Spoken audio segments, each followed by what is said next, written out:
Hi guys, so if you're trying to learn any new programming language and you're trying to find a programming language which is like a one language and lot of applications, then I would definitely recommend you to learn Python.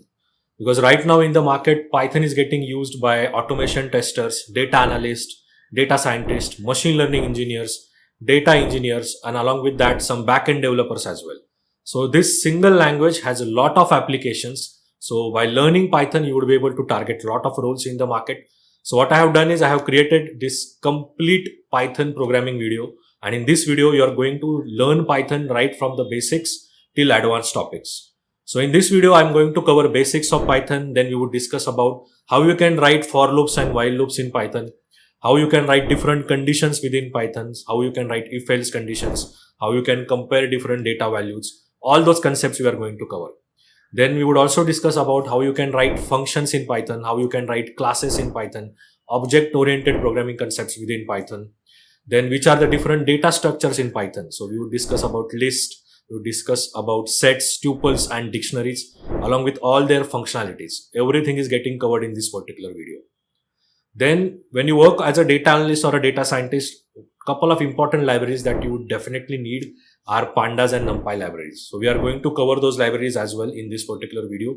Then we would discuss about how you can create different kind of charts and plots using matplotlib, seaborn and plotly visualization libraries within Python.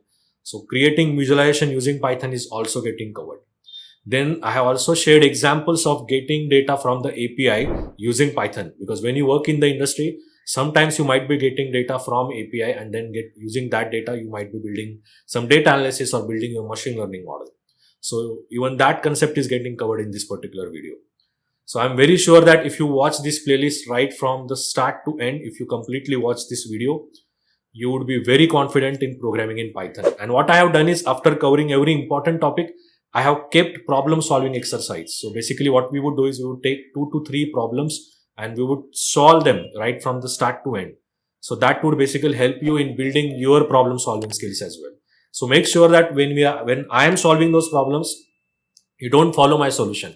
Just put the video on pause and go ahead and try to solve that problem yourself and then refer the solution which I have built. So let's study and let's learn Python together. And I'm very sure that in your career transition, this would be very, very helpful for you. Let's get started.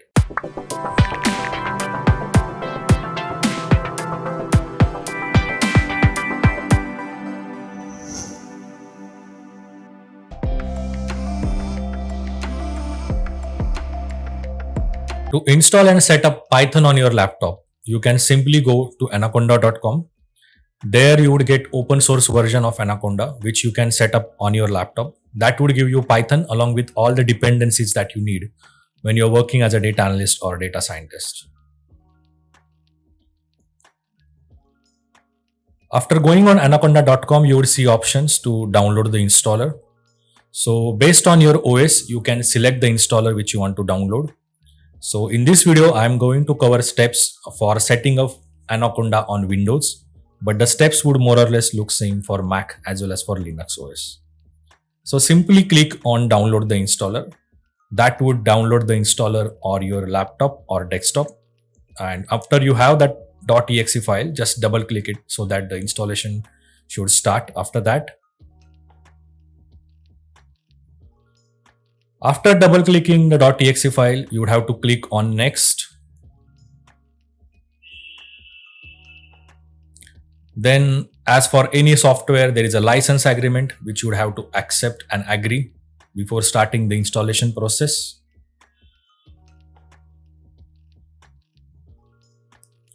Then select the type of installation. So if you want to install just for you as a user or for all users on that particular machine, you would have to select the option accordingly. It's better to just keep it as default.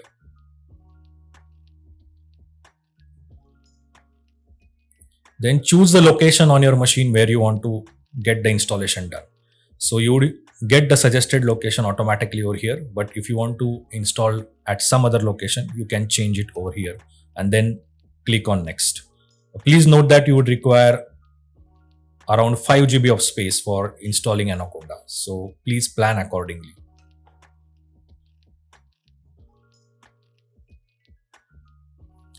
Then it would also show you advanced installation options in terms of selecting or deselecting few things from here.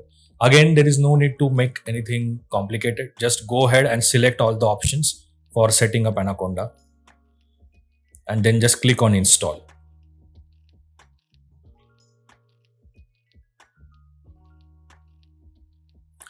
The installation process might take some time, so you would have to wait for 10 to 15 minutes for the installation to complete. Once the installation is done, you would see the window like this where you would get the finish button. So just click on finish and that would complete your setup of Anaconda.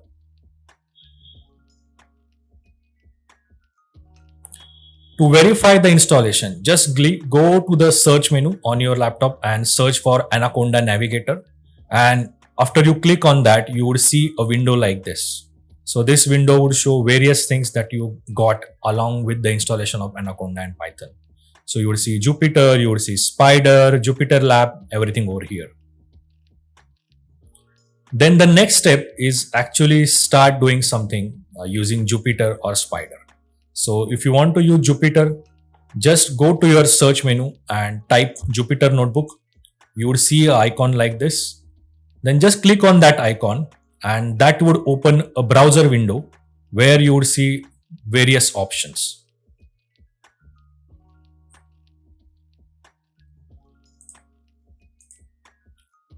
So you would get a browser window where you would see various options.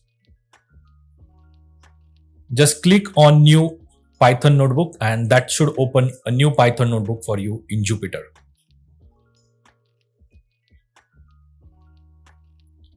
So this is how your Jupyter notebook would look like. You can start coding in this. So maybe let's try to print something.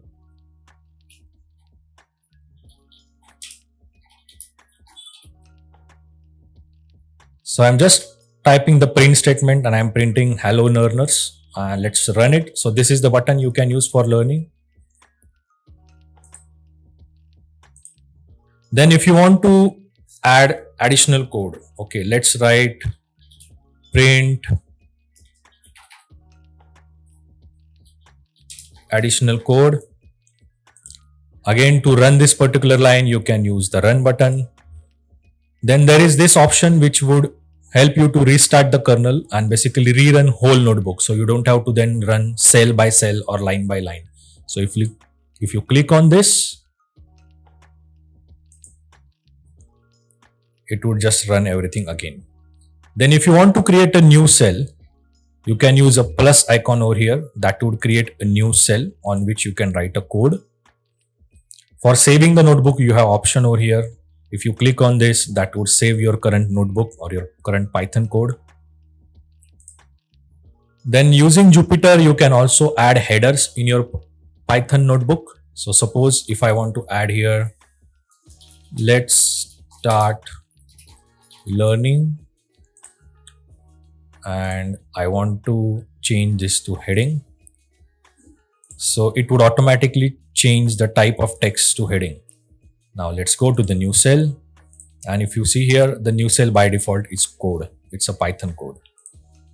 So this is how you can use Jupyter Notebook when you start learning Python.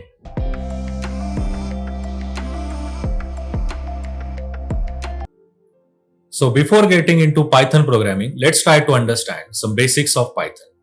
So Python is the object-oriented programming language. So in Python, you can write classes and create objects based on that. Then Python is interpreted language. So in other languages like C++ and Java, when you write a code, then first it is compiled and after that there is execution stage. But in Python, there is no such compilation stage. So after you write the code, it is interpreted by the Python interpreter line by line at the time of execution. Then Python is platform independent. You can write and execute Python code on any OS like Windows, Mac or Linux. That is again a big advantage. Python is a high level language, so you don't need to care about like details about memory management and all those kind of things when you're writing Python code, which makes it really easy. Then in Python, it is really important to follow indentation. So indentation is basically the way in which you write the code. So for example, here we are writing a statement to print hello learners. Now after this, if you want to add one more line to print something else, let's say print new text. Okay, it's really important that the next line of code starts at the same position of the previous line of code. So exactly here. Now if we run this, this would run fine. But suppose if there was a space over here, right, and the two lines of code are not starting at the same position, and then if you try to run this, you would get indentation error. So this is called as indentation. So Python understands your blocks of code based on indentation. That's why it's the language which is really important when it comes down to following the indentation. Then Python is free and open source, so you don't need any license or you don't have to pay for working in Python programming, right? So that is again a big advantage, and it is one of the reasons why it is getting used widely, because there is no cost associated with Python and developing applications and solutions using Python. Now let's get started. So in your installation, if you want to know what's the Python version, then you can import a package called platform. So this is the way you import the package in Python. So from platform, we are importing Python version function.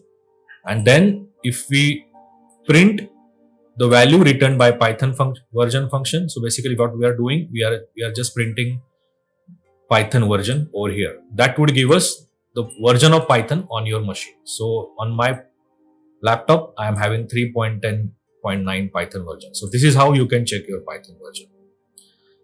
Then in Python, you can also write comments in the code, because sometimes you might have to put comments to make sure that you are understanding that step, or maybe someone else looking into your code get clear understanding with respect to documentation. So you can write Python comment by starting it by hash. So if you write something like this, hash, this is a test comment, and then if you try to run this, nothing would happen, because interpreter would understand that this is a comment and it doesn't have to be executed. Okay. Now let's get into variables and data types in Python.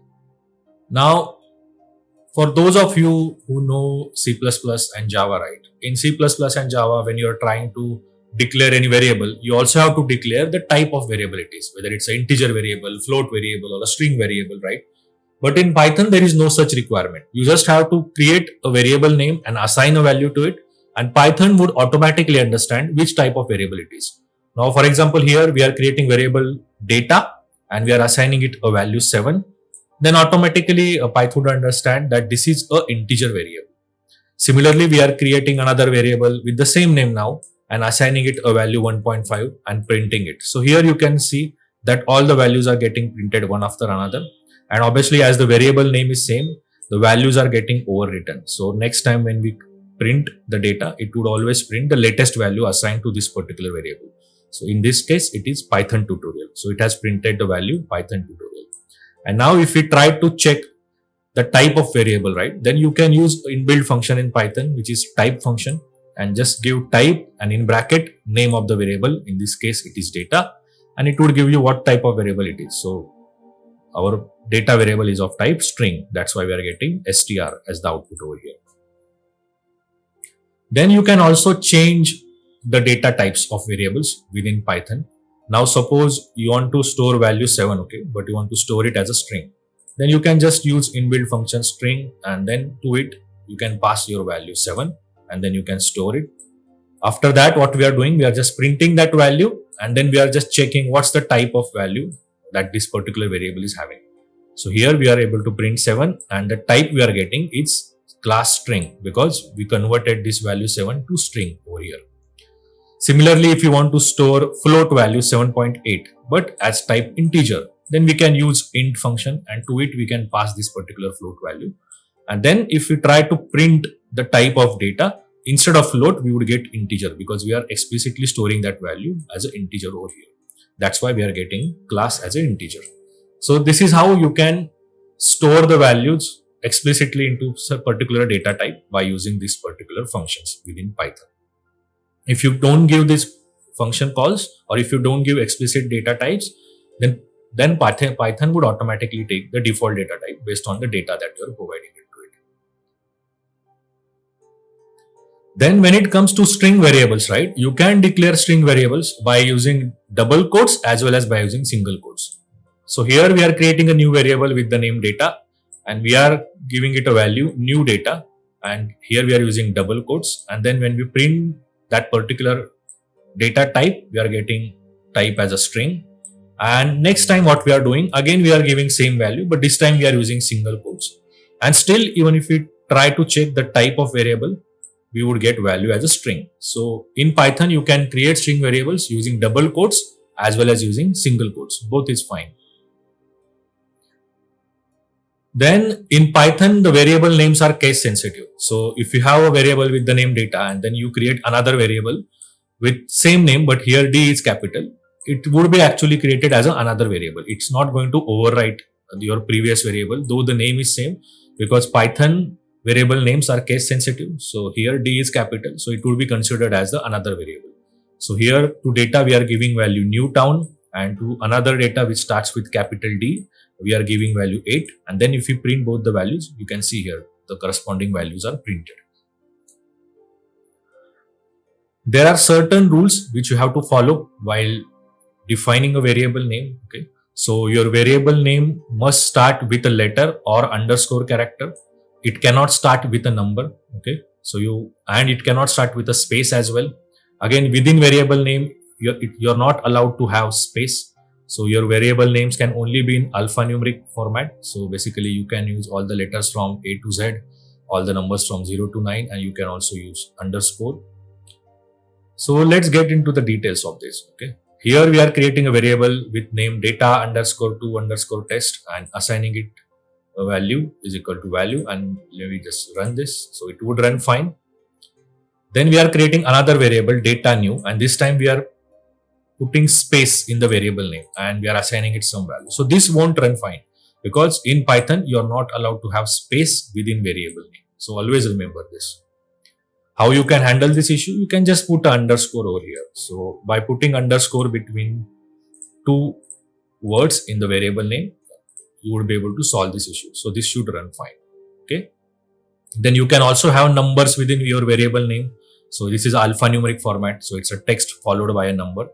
And that is also fine in Python. You can start your variable names with underscore, and that is allowed as well. So even if you run this, this should run fine. But you cannot start your variable names with number. So here we are starting variable name with 2, and then we are trying to assign it a value and then trying to print it as well. But the variable name creation at that stage itself, this would fail because you cannot start your Python variable with number. So always try to understand these basic rules which you have to follow while declaring a Python variable. Now sometimes it might happen that you want to assign values to multiple variables in Python. Now here if you want to assign values to A, B and C. So instead of doing it over 3 lines of code, you can do it in single line of code. So here what we are doing is we are saying to A, B and C assign values red, blue and green respectively. So red would be assigned to A, blue would be assigned to B and green would be assigned to C. So if we run this cell, we would get the output red, blue and green. This is how the values are assigned. So this is how you can assign multiple values, okay, to the multiple variables. Now let's try to understand print function within Python. So to print function, if you give 2 variables, right, which are of same data type, specifically of string, right, and then within that if you are using the plus operator or the addition operator, that would actually result in concatenation of these 2 strings. So here we are creating a string variable A with the name data and another string variable B with the name frame, and then we are printing A plus B. So that would print data frame, basically those 2 values joined together. Now in the next line what we are doing, we are adding a space. So we are adding A, then adding space to it, and then at the end adding B to it. So that would give data space frame. So this is how you can concatenate 2 strings using a print statement if you have such requirement. Then in print, again you can use double quotes or single quotes for printing a string. So here I am printing I am data scientist, and here I am using double quotes. Okay, that is working fine if I run this. And even if I use single quote, that would work fine as well. So in print also you can use double quotes as well as single quote, but always make sure that you follow the same format throughout your code. So don't use strings or print statements like sometimes you're using single quotes, sometimes you're using double quotes, because that would make your code really confusing for someone else looking into your code. So always follow the same format throughout your code. Then another thing is to the print value. If you are providing two variables and the type of one of the variable is different, right? So for example, we are creating variable C here and it has value 10.5, which is a float variable. And then to print statement, we are saying print A plus space plus C. So this won't work. Okay. So if we run this, we would get an error because it can concatenate only strings and not float to the string. So always remember this, right? In case you still want to print this, you can always change the type of value C to string using a string function. So what we are doing here is print A plus space and then string, and then we are passing C to it. So that will work fine and we will get data 10.5. Then another way in which this can work is you can just pass both the variables to print, and instead of using concatenation or addition operator, you can use comma. So you can pass comma separated values. So here we are passing print A comma C. So that would again print the two values data and 10.5 without explicit conversion of data type of C. So that would work fine as well. Then if both the variables that you are passing to print function are numerical and then you are using mathematical operators within it, right? Like the addition or division operator, that would actually result in the mathematical operation. So here we are creating a variable A and assigning it value 5 and variable B and assigning it value 10. And if we then print A plus B, right, that would actually print the addition of these two numbers. So 10 plus 5, 15. So that's why we are getting 15 as the output. And if we do the division, it would divide 5 by 10 and the output would be 0.5. So in print function, if you are using mathematical operator and both the numbers are in numerical format, like either integer or float, that would result in a mathematical operation. Now, sometimes you might have to convert the data types as well. Okay.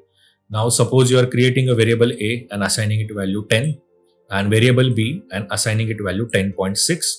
And then obviously if you print the type of these variables, A is integer, okay, and B is float. Now, what if you want to convert the data type? What if you want to change the data type? You can just use it. You can just do it using these functions. So here we are converting A to float using float function, and we are converting B, which was originally float, to the integer using int function, and then passing the value of B to it. And then now if you print the type of these two data types or two variables, A would be converted to float. That's why we are getting that it is converted to float, and the value 10 is now getting stored at 10.0 because we converted integer to float. And B got converted to integer. So instead of 10.6, it is storing just 10 now. Okay. So you can see that the value after pointer or value after the floating point is not getting stored because we converted float to the integer. What if you want to round off the values? So for that, there is a round function in Python which you can use. Now suppose you have a variable B and the value of it is 10.6 and you want to round it off. So you can just pass the value of B to round function, and then if you print the value of B, right, along with the data type, so that would be converted to integer and the rounded off value of 10.6 would be 11. Because by default it would round it off to the nearest integer. What if you want to round it off not to the nearest integer but to the value after floating point? So suppose you want to round it off to the value, two values after floating point. So we have variable B here and the value is 10.63932 and we want to round it off to only two values after floating point. So for that, when we call a round function and pass it to value B, we should tell how many values after floating point. So we are saying two values.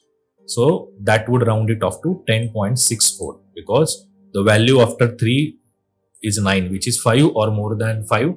That's why this 3 would be rounded off to 4. And as we are saying, we want two values after floating point. The output that we are getting is 10.64. Then always remember the Python can also store negative values as well. So within variables, we can store negative values as well. So if we create a variable A and assign it value -10 and variable B and assign it value -10.6, and then if we print both the values, you would get the data type would be integer and float respectively, because this is the integer value, this is the float value. And if you see the printed value, it is getting printed as a negative value. So Python can store negative values as well, which is again same for other programming languages as well. Then in Python, there is something called as a Boolean value. So Boolean is basically you can say kind of a flag, whether something is true or false. And then based on that value is counted or calculated. So for example here, if you want to print whether 104 is greater than 90. Now, if you ask this question to anyone, right? Is 104 greater than 90? Yes, it is. So this condition is true, right? So that's why the value we are getting here is true. So this is called as a Boolean value, which is either true or false. Now here we are trying to print that 104 is greater than 900. So is this true? No, this is false because 104 is less than 900.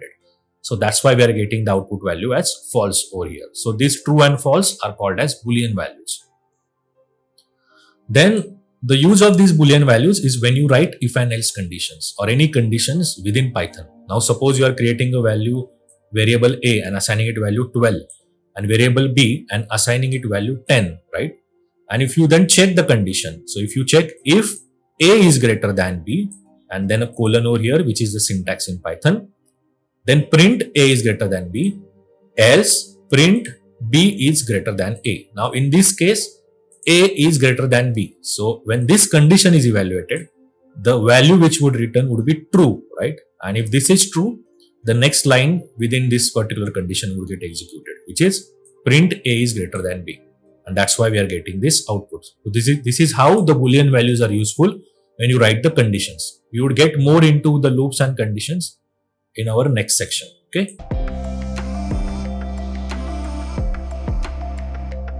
So in Python, when you are writing the conditions, there are various operators which you can use. So if you want to check whether two numbers or two values are equal, you can use equal to operator. Then if you want to check whether two values are not equal, then you just have to use not equal to sign for that. And similarly, you have options to check whether two values are comparable. So for example, here, if you want to check whether X is greater than Y, we can use this particular sign. So like this, there are various options which you can use when comparing a condition. So without wasting much time in theory, let's get into examples.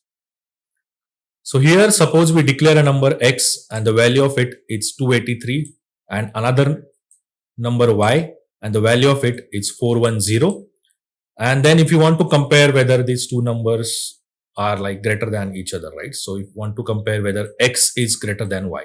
So in that case, we can write if else condition. So here we are writing if X is greater than Y, then remember a colon over here, then print X is greater than Y. Then see the indentation here as well. So within if else loop, you should always use the right indentation. Okay. Here we are not starting the next statement immediately here. We are keeping some space over here. So let's try to run this. Then we are getting anything because X is not greater than Y. So that's why this would be false and this line won't get executed. And then when we would come to else, and in else we don't have any condition. So it would go ahead and print anything over here. Similarly, you can write multiple if else loops as well. So here we are again having same numbers, but we are putting one more condition over here. And for that we are using keyword elif. So first of all, Python would check whether this condition is true. If yes, it would go ahead and execute this line and then it won't check the remaining conditions. But if this condition is not true, it would go to the next condition and check whether this one is true. So here the condition that we have is X is equal to Y. Is X equal to Y? No. So this would be false as well. And then Python interpreter will go to the next condition. And the next one is else. So basically we don't have any condition over here. So then whatever is there in the else would automatically get executed. So here Y is greater than X. So this line would get executed. So like this, you can use multiple conditions as well using if, elif and else. So in Python, like when you are writing any code, right, it might happen that based on the conditions, you want to execute different lines of code or different sets of algorithms. Then based on that, in those cases, you can use if else conditions. Then in Python, when you want to check multiple conditions within the same line, right? Then you can use AND operator. So in AND operator, for this condition to be true, both the conditions need to be true. So this line would get executed only if this would return true and this would return true as well. Now let's check. So it's z greater than y. So z is 532 and y is 228. Yes. So this would return true. And then is y greater than x? So y is 228, x is 136. So this would return true as well. And then true and true, the output would be true, because for AND, both of them need to be true for the output to be true. So this would return true, and that's why we see here the next line within the condition, this print statement got executed and we are able to see the output. Then you can also use brackets within the condition if you are using multiple conditions. So these brackets would tell the interpreter that first execute this bracket and after that the overall condition. So Python interpreter would first execute this condition within the bracket, and again for this output to be true, we want the output of this overall condition to be true as well as this to be true. In this case, z is greater than y, this is true, then y is greater than x, this is also true. That's why this bracket output would be true. And is z greater than x? Yes. So this would also give true. And for add condition, as we are getting both the truths, the line after it or all the lines within the if condition would get executed. So here we have only print statement. That's why this condition would get satisfied and we would get print statement output over here. So like this, you can use AND statement to check multiple conditions. When you want both multiple conditions to be true, okay, then AND condition is useful. You can do the same thing without putting the brackets as well. The default order of execution in case of Python, in case of multiple conditions, is from left to right. Okay, so first this would be executed, then this, and then this. So this is how the conditions are executed.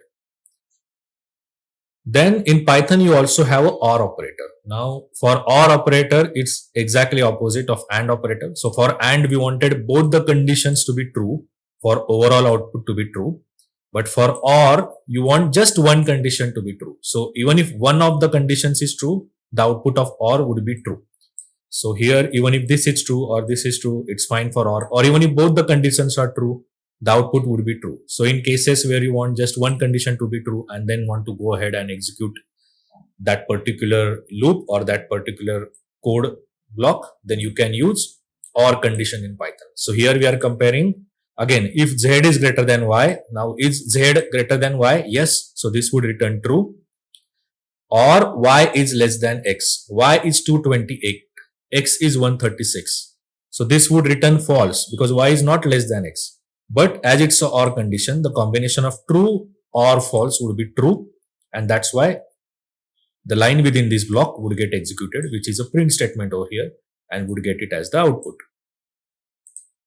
Then you can also combine OR and AND condition, okay, within the same line. So here what we are saying, we are having OR condition within brackets. So basically this bracket would return true if any of these two statements are true.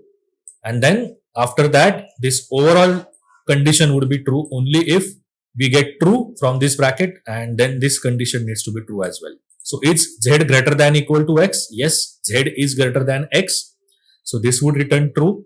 And this bracket, is z greater than y? Yes, it is. So this would return true. Irrespective of this, then the overall bracket would be true because we have a OR condition over here, and the line within the block would get executed, which in this case, both conditions are true.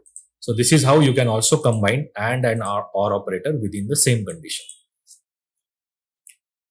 Now let's get to the loop section. So you might get a requirement where you want to execute a code on a list or on a set of data points, right? So that time you can use loop. So here we are creating a list with the name student marks, and in that list we are giving the marks scored by students 85, 88, 67 and so on. Now suppose we want to convert these marks in the range of 0 to 1, okay? So what we can do is, maybe we can just divide these marks by 100 because these are the marks scored out of 100.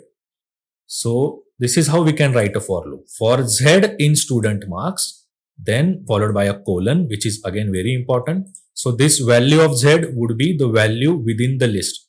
So this for loop would go through the value within the list one by one. So first time it would go to 85, and what we are printing here, 85 divided by 100, which is 0.85. Then it would go to 88, 88 divided by 100, that would be 0.88. So on. This for loop would traverse over the list one by one, and we would keep getting the outputs over here based on the conditions written within the for loop. So this is how we are able to use loop to execute the logic on all the data points within the list. Then sometimes it might happen that you want to break the loop, right? You want to stop the execution of loop based on some condition. Now suppose you want to stop the execution of loop if you found a student who has scored 99 marks. So here you can put a condition within for loop. So here what we are doing, we are just printing the value of Z, printing the original marks scored by student. And after that we are checking if the marks or the Z value over here is equal to 99, then print loop broke at Z is equal to. So basically we are printing at which value of Z the loop broke, and after that we are using a break statement. So what break statement would do is it would stop the execution of code within for loop. So this for loop execution would stop here, and your code would go to the next line. So it won't go back to the for, right? It would go to the next line. So here, as we see here, in for loop, we kept on printing values from 85, 88, 65, again 88 till 99. But as soon as we arrived at 99, right, we printed that value based on this. And then we went to this condition because this was true for Z equal to 99, and the loop broke. So after 99, we don't see any values printed here because the loop broke and it didn't continue the execution till the end of this list. So this is how you can use the break statement if you want a condition where you want to stop the execution of loop. Then you might get a condition where you want to skip the execution of loop, but you want to continue till the end. Okay. So in that case, you can use continue statement. So here we are doing the same thing. We are just checking the condition. If Z is equal to 99, then continue. And after that, we have a print statement. So when the for loop execution starts here, it would start from here 85. So it would come here. Is 85 equal to 99? No. So it would go here and print the value of Z, which would be 85. So we would start printing the values 85, 88, okay, 67, 65, 88, and then we will come to 99. So when we come to 99, this would be true, and we would go ahead and hit the continue statement. So that would take the execution of loop again to the beginning of loop. So we would again go back, okay, and we would continue from the value of Z, which was there. So we were at this position. So next time we would go to 49. So that's why we are seeing the value of 49 printed here. And we would continue till the end of loop, which is till value 100. So this is how you can use continue statement if you want to skip the execution of loop for some conditions, but want to ensure that the loop is executed for all the elements in the list. So remember the difference between break and continue and how you can use it. Then in Python, you also have a range function. Again, what range function does is if you provide it any integer value, it would create the values in that particular range. Now suppose we have a range function and to it we are providing value 10, okay, then by default it would create values from 0 to 9 because it would always start from 0 if you have not given it a start number. So range function, it takes three inputs: start number, end number, and increment size. So if you give just one number, it would be considered as the end number, and by default it would start by 0, and by default the increment size would be 1. That's why we are getting the numbers from 0 to 9 printed over here if we just print the values that we are getting from a range function using for loop. Now suppose we want to start explicitly from 2, then to range we can say that okay, the start number is 2, the end number is 11, and the increment size is 2. So every number would be incremented by 2. That's why when we print the values, we are getting 2, after that 2 plus 2, 4, then 6, then 8 up to 10. So we would get values till the end number minus 1, okay, which would be 10 in this case. Then we can also write two for loops within each other. So these are called as nested for loops. Now suppose you have the marks code by student, and in another list you have some number from 1, 2, 3, 4, 5, and then you want to write some logic where you want to multiply the marks scored by students by these numbers, okay, and you want to do it for every number, okay. So this 85 you want to multiply by 1, then 2, by 3, and then by 4, and then by 5. So you can achieve this using nested for loop. So we have a for loop here. So for I in student marks, so for every element in this list we want to execute this. So what we are doing is, for every element we are executing another for loop. So when we come to 85, we would go to this for loop. So here for j in number, so j is what? Initially it would be 1, so we are getting 85 and 1. Then in this loop would continue till we hit 5, right? So we are getting 85 2, 85 3, 85 4. So like this we are just printing both the numbers over here, and this would continue till 85 5. Then this loop would end and we would go back here and would start again. So here the next value is 88. So then we would come back here again for 88, whole loop would get executed. So it would be then 88 1, 88 2, 88 3, and so on. So this is how you can use two for loops within one another, okay. And if you see here, everything is getting printed till 100, right? So even for 100 we are getting all the combinations, 100, 1, 2, 3 until 5. So this is how you can use nested for loops.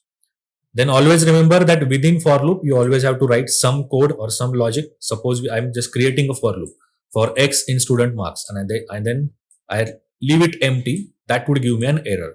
So in case you want to write this logic afterwards, right, but you want to keep this code, you can just use a pass statement. So pass statement would tell your interpreter that don't do anything, don't execute anything, just go to the next line of code. So if you do this, you won't get the error which you are getting over here. Okay, now we are still getting the error. Why? Because we haven't declared the student marks variable. Now maybe let's try to declare that variable first. So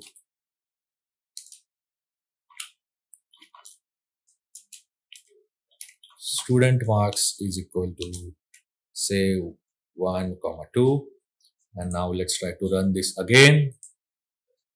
So if you run this, we won't get the error. So this is how you can use the pass statement. Now in Python you can also write a while loop. So in while loop again you are able to execute the code for all the conditions. So here if you want to write a logic based on some condition, right, instead of executing the code for complete list, right, in that case you can prefer while loop. But in this example, maybe if you want to execute the while loop for whole list, okay, till the value of I is less than student marks, length of student marks. So the length of student marks. So what's the length of student marks? So to check the length of list, right, we can just use a len function. So if you check len student marks, the value that we are getting is 8. So this loop would keep on executing till the value of I is less than 8. So basically 7. So this loop would keep on executing till value of I is 7.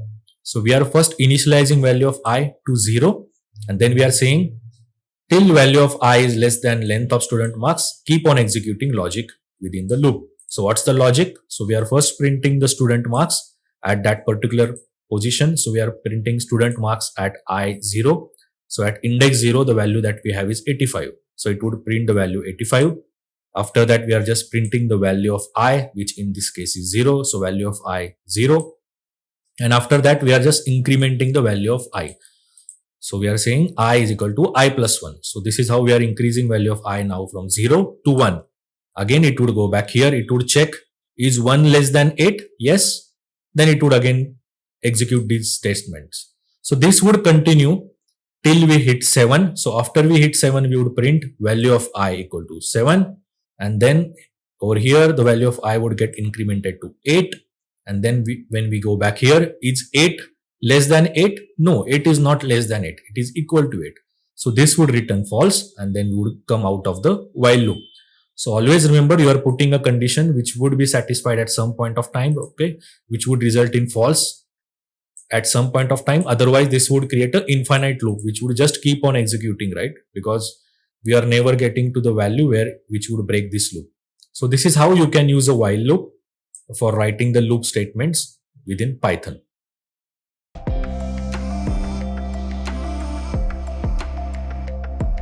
Now let's try to solve three simple questions using Python loops and conditions.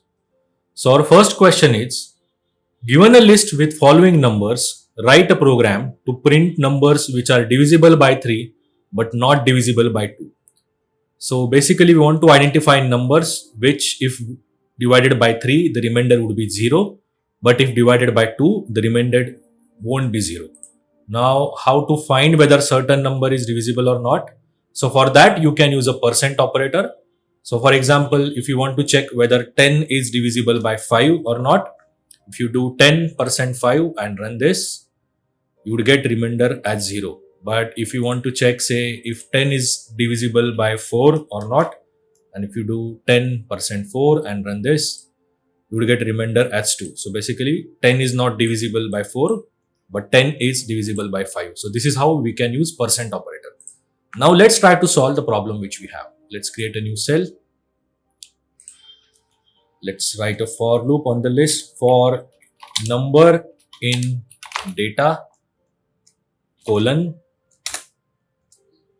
and let's use if condition. If number %3 is equal to 0 and number %2 is not equal to 0, because we want number to be not divisible by 2.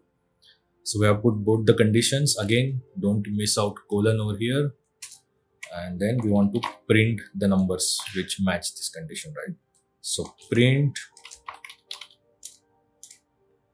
number is and the actual number. So let's first get the list and then we'll run this.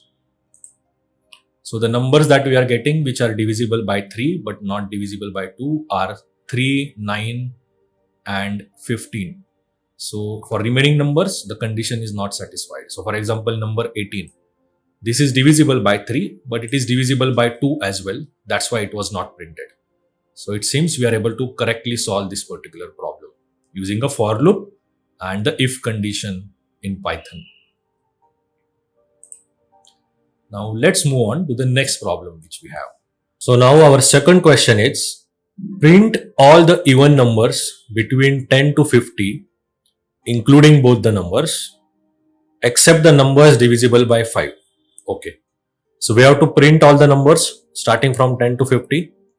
But in that we should print only the even numbers and we have to skip the numbers which are divisible by 5. So let's start.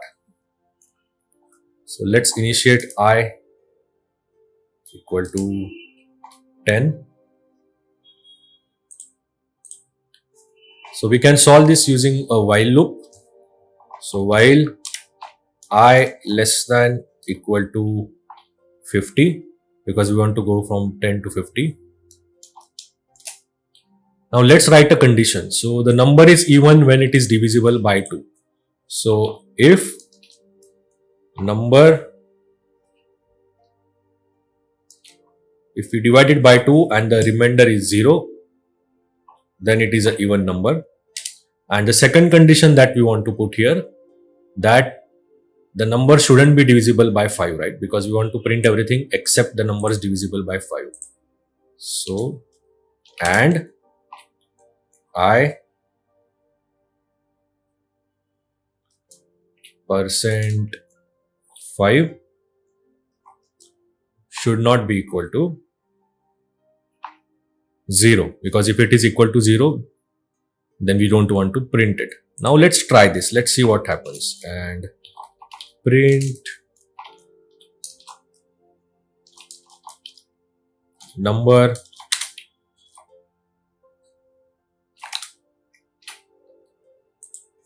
okay, and we will have to keep incrementing the I. So I is equal to I plus 1,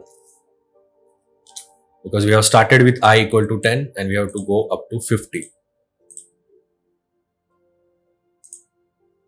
So you can see here we have started from 10, but 10 is divisible by 5, so we won't print it.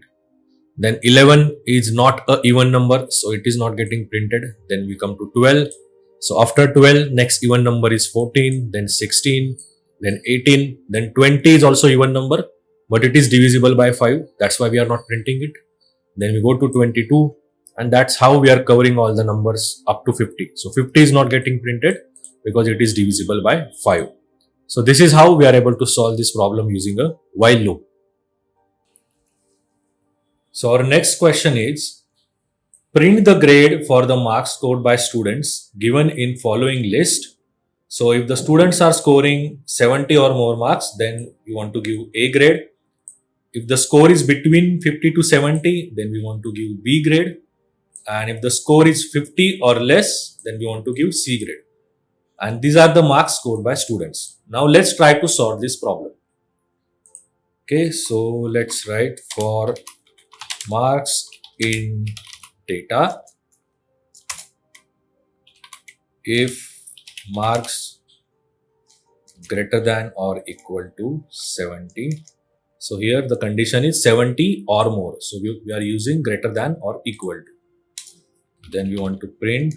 So let's print original marks and the grade. So it's grade A over here. Let's try to copy this for faster typing. Now, the second condition, if the marks are between 50 to 70, then we want to give B grade. So let's use elif.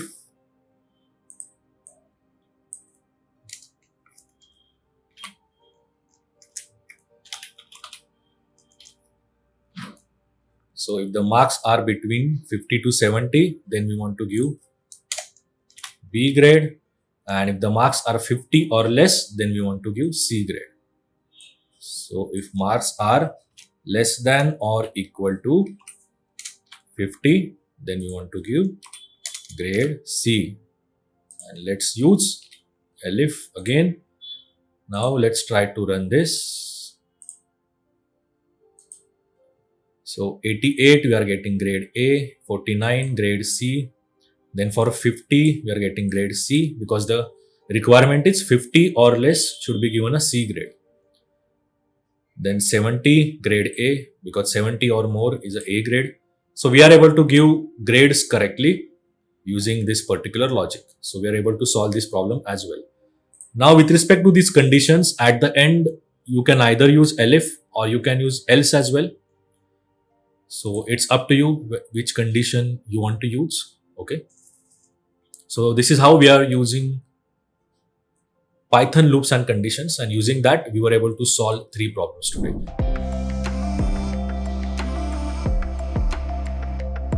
So in Python you can write functions using a def keyword. Suppose I am writing a simple function for printing a message, then I can write def, then the name of my function print message followed by 2 brackets and a colon. And after that, whichever operations I want to do within this function. So here I am doing only the print operation. So I am writing print this message to output. And then once you write this logic, right, you can use it again and again. So this is called as function definition. Then you can use a function call to execute operations which are written within this function. So for example, here I am calling the function print message, just using this print message and then 2 circular brackets, and after that if I run this, I would get this message, printing this message to output. So this is called as function call, where we are just calling the function and using it or executing it. And this is called as function definition, where we are creating a function and defining the logic within the function. So this was simple example. Now you can also pass arguments or parameters to the function. So here within the brackets, if you want to pass any arguments or parameters, that is possible as well. Now suppose you want to create a function for adding 2 numbers, then obviously you need to know which 2 numbers to be added, right? So suppose let's create a function, again def add numbers, this is the function name, and then after that 2 numbers which you want to add. So number 1 and number 2. So these are the parameters which we are passing to the function.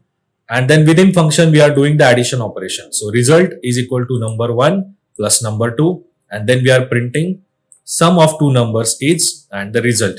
So this is the function definition for adding two numbers. Now how we can call this function? We can simply say add numbers, and within that we can just pass the numbers which we want to add. So here I am passing 10 and 7. So that would result in addition of 10 and 7, and the result would be 17. So that's why if we execute this function, we would get the result as 17. Now this function expects that it would get two arguments, right, within the function call. Suppose you create a function call now, but you don't pass any arguments, right? If you don't pass any numbers, then this won't work. You would get an error that there are two requirement positional arguments, but there is nothing passed basically, right? So always remember that if you are creating a function with arguments or parameters, you would have to pass those parameters while calling that function. Because if you don't do that, how a function would know in this case which numbers to be added? Then you can also define default values for these arguments, right? So in some cases you might have a requirement where if user doesn't pass anything or a function caller doesn't pass anything, you can take default values. So in this case, suppose again I am creating a function add numbers, but here for the function arguments or parameters, I am defining default value. So number 1 is equal to 1 and number 2 is equal to 19. So these default values are useful when user doesn't pass anything. So suppose now again we want to create a same function call. So we are calling a same function again, and here now we are passing values 10 and 7. So if a function caller is passing some values over here, then it would overwrite the default values. So then obviously default values won't be used. Whatever we are passing here would be used within function. So that's why 10 plus 7, again we are getting 17.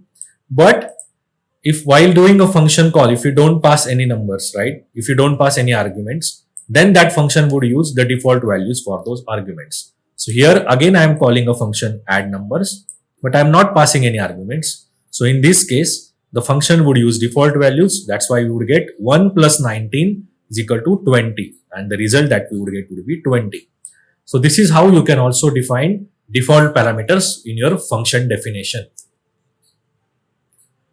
Then you can also return the value which you are getting after doing the calculations.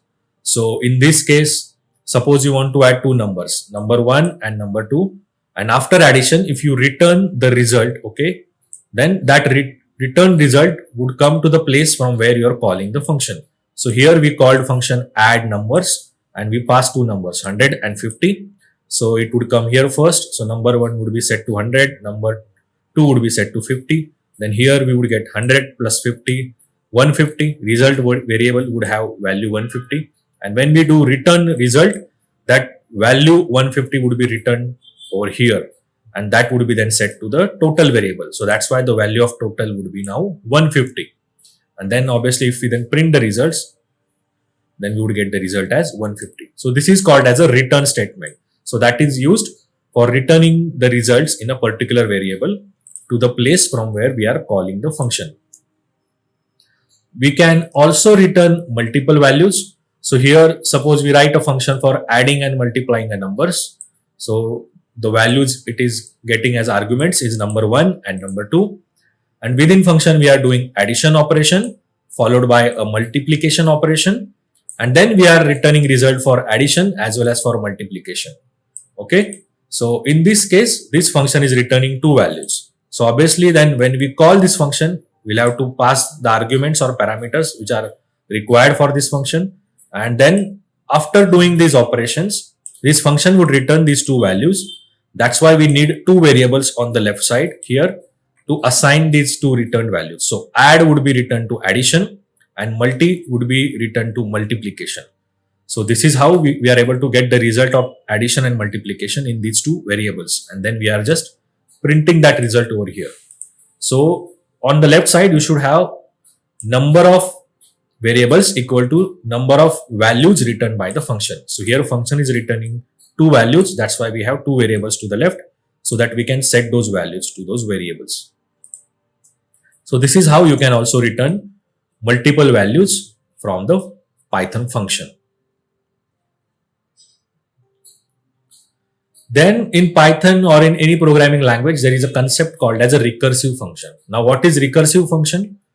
Recursive function is a function which calls itself. So sometimes you might have to write a logic where you have to kind of call that function again and again to get your work done. So in that case, recursive function is really useful because then your logic becomes really simple. So for example, if you want to create a logic, right, for adding all the numbers up to the certain number. So suppose you want to write a logic for adding all the numbers from 1 to 10, right? Now for doing that, right, you might have to write a for loop and then create numbers, or you can simply write, say, result is equal to 1 plus 2 plus 3 plus up to 10, right? Now this sounds simpler, right? But suppose you want to add all the numbers starting from 1 to 1000, right? Then it becomes a difficult task in order to write those additional numbers one by one, right, manually. So instead of that, you can simply create a recursive function which does this automatically by working in recursion. Now let's take an example of adding numbers from, say, 1 to 10. So we are writing a function called as add positive number, and in that we are expecting one argument which is k. So that would tell our function up to which numbers we want to add the numbers. Suppose here we are passing k is equal to 10. So we want the function to add all the numbers from 1 to 10. Okay. Now let's do it here.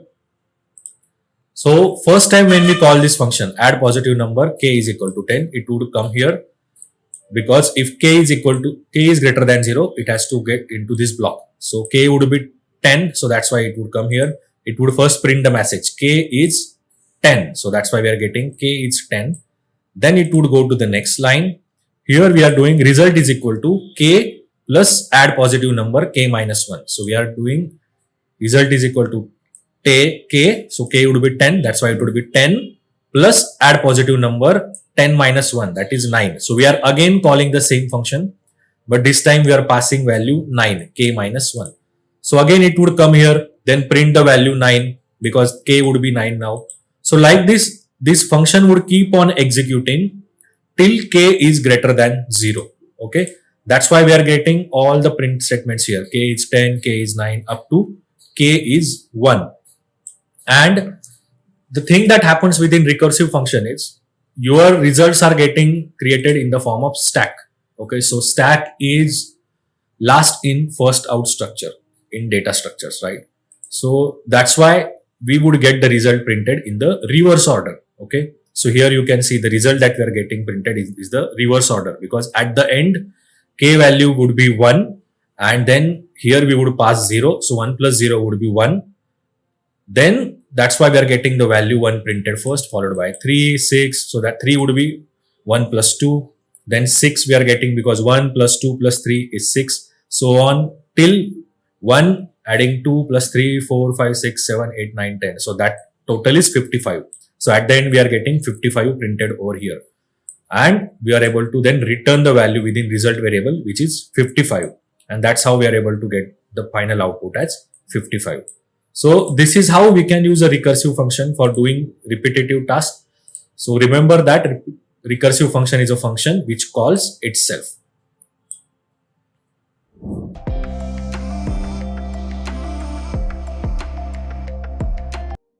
So our first question is, write a function which adds and multiplies given numbers and returns the results in floating point. Okay. So basically we want to create a function for adding and multiplying the numbers which are passed, but the condition is the result should be written in the floating format. So let's start. Def, the keyword required for defining a function, and always remember, give useful names or the clear names to your function, right? So don't give random names, right? Func 1, 2, 3 or anything like that. Okay, so always give names which are clear. So def addition, multiplication, then two numbers. So let's do num1, num2, then addition. So basically num1 plus num2, and then we also want multiplication. So multiplication,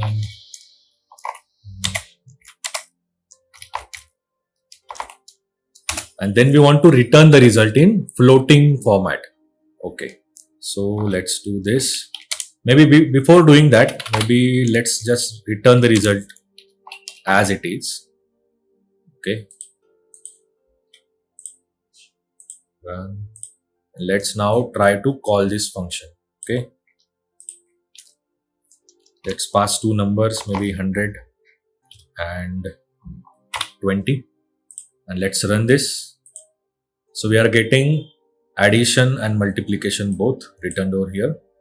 So addition result is 120 and multiplication result is 2000 as expected. But now we want the result in floating point format. So let's do this float. So now we are just converting the result in floating point format.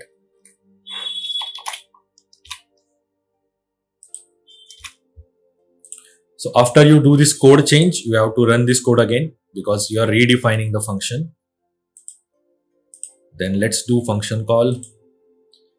So now we are able to get the results in floating point format 120.0 and the multiplication result 2000.0.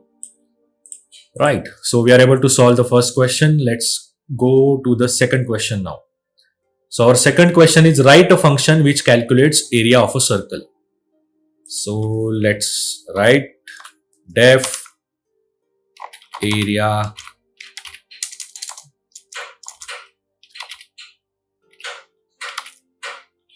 calculator. Maybe let's give this name. Then for area of a circle, right, the formula is area is pi r square.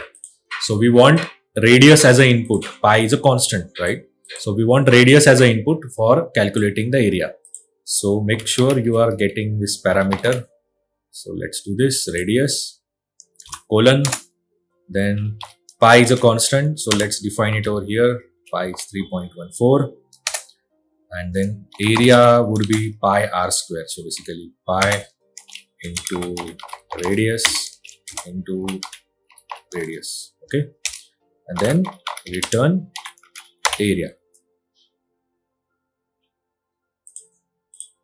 Now let's do a function call.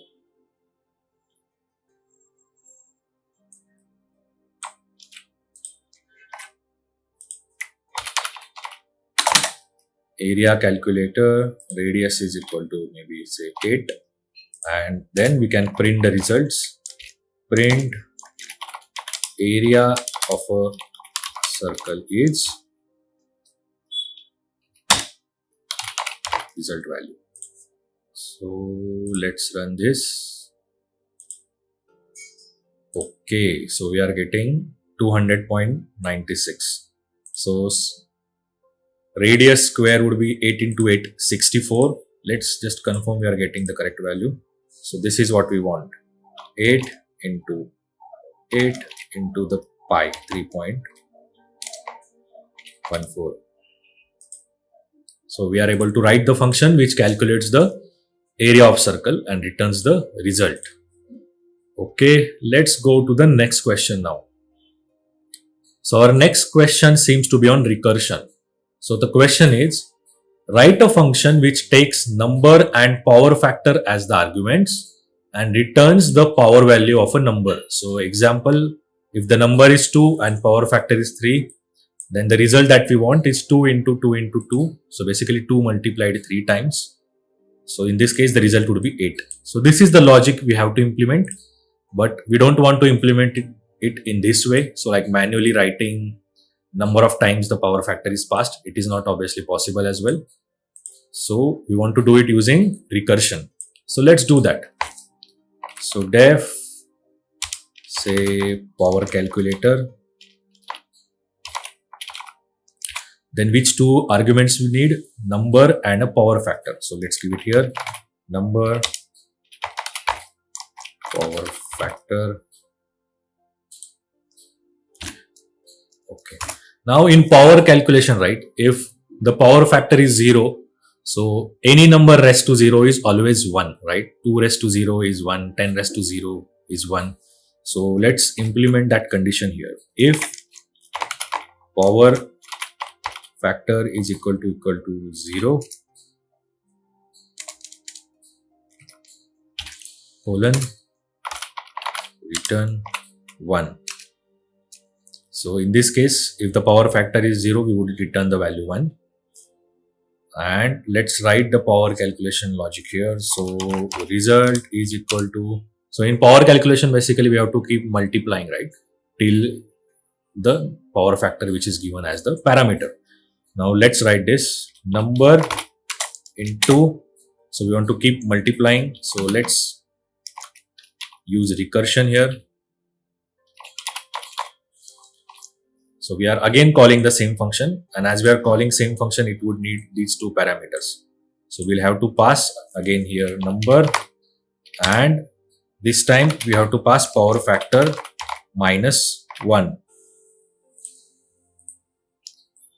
If you don't do this, if you just pass the power factor, it would get into infinite loop because this would keep on executing. And what we want to do is we want to calculate power factor here. So suppose if the power factor is 3, what it would do, and number is 2. So it would do 2 into, again, passing the value to this. So it would be 2 in comma 2. After that, it would be 2 into 2. And then we are again doing it one more time. So 2 into 2 into 2. So like this, now we are implementing recursion. Now let's test whether it is implemented correctly. Let's do this and say its value is equal to, so here number we are passing 2, power factor let's pass 3, and here we'll do print result is. Now let's run this first and let's test. Okay, it seems to be working fine. Maybe let's try for some other number. Maybe number is 10 and power factor is 4. So in this case, what would be the result? 10 into 10 into 10 into 10. So basically the result should be 10,000. So let's see whether our function is calculating the same number. Yes. Okay. So basically we are able to implement the power value calculator using recursion over here.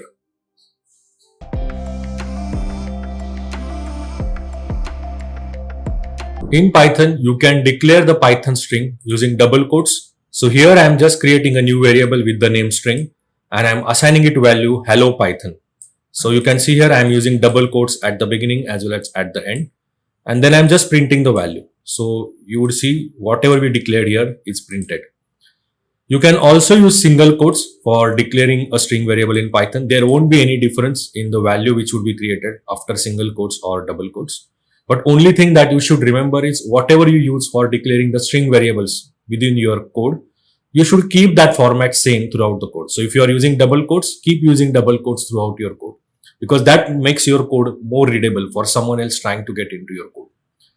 Then it might happen that sometimes you want to create a multi-line string. So for example, you are creating a text here which is over 3 lines, right? So in this case, you can also use 3 double quotes at the beginning and 3 double quotes at the end. So that would help you in creating multi-line string. So here we are creating a text, I like cricket, I play cricket, India will win 2023 World Cup. And then we are just printing the text. So here you can see that we are able to print 3 lines using the multi-line string which we created. Then the string data that we are creating, it can be accessed using index. So here we are just printing value at index 10 in string variable text. So remember the index starts at 0. So let's see what would be the value at index 10. So 0, 1, 2, 3, 4, 5, 6, 7, 8, 9 and 10. So that's how we are able to print this C by using the index on the string variable. Then if you try to check the data type of this particular value, then you can use the type function, type in bracket the variable name and the value. So value at index 10. So you would see that the data type is string. So there is no character data type. So even if you are just printing the single character within the string, the data type would be string for that. So remember this. Then we can also get data within string using range. So here we are specifying that within text, we want all the data points starting from 6 to 20. And then it would just go to the string variable and take all the values starting from 6 to 20. and then we are able to print the values based on this range which we have specified here. So here you are getting /n. So /n is basically a new line character because we are going to the new line after cricket. So that's why you're seeing /n printed over here. Then we can also loop through the string using for loop. So suppose if we write something like for x in Python. So we are just writing a string Python print x. So the looping would happen one character by character. So for the first iteration, the value in x would be p, then followed by y, and so on till we end this particular string. So at the end, it would be n. So this is how when you loop through the string, the looping would happen character by character. You can also check the length of a string using len function. So you can just do len and in bracket the string for which we want to check the length. So len in bracket Python. So number of characters in this particular string are 1, 2, 3, 4, 5 and 6. So that's why you will get the 6 value printed over here. Then you can also convert the string to the lowercase using lower function. So here I am just declaring a new string text is equal to Python, and if you see here all the letters are capital. Now suppose if you want to convert these capital letters to small letters, you can use a lower function. So text dot lower, this would convert the values within text variable to a lowercase. So here you can see the value printed over here is a lowercase. Similarly, you can convert the text in lowercase to uppercase. So here we are declaring variable Python, but in lowercase now. And if you want to convert it to uppercase, we can use upper function. So text dot upper, then the function call, and this would convert our text to the uppercase. This lowercase and uppercase conversion is really useful when you are working on the free text data and you are trying to convert the data into single case for analyzing it. Then we can also remove the white space from beginning as well as from the end of the string. So here we are creating a text, and you can see here at the beginning we have a white space and at the end also we have a white space. So these white spaces are not useful, right, in terms of the readability of this particular sentence. It's good to have white space in between because it makes it easy to read the sentence, but you don't need white space at the beginning and at the end. So we can remove that white space using the strip function. So if you do text.strip, this is, and if you print the output, this is what we would get. So you can see the white space is removed at the beginning as well as at the end. Then we can also replace the character within the string. Now suppose we have same line, I am learning Python, and we want to replace say I with J. Then we can do text.replace, and in that we are passing what we want to replace I, and with which value J. So you can see here wherever we have small I, it would be replaced by J. So we are getting I am learning. So instead of I, we got J over here. So this is how you can use the replace word for replacing a character. Using the replace function, you can also replace the complete word. So for example, if we have sentence, I am learning Python, and we want to replace wherever there is a learn with teach, then that is possible as well. In this case, the output that we would get is I am, then learn would be replaced by teach. So that's why we are getting I am teaching Python. So this is how we can also replace the words within the text using replace function, which is the inbuilt function in Python string. We can also split the string based on the separator. Now suppose we have this text, I like cricket, I play cricket, India will win 2023 World Cup.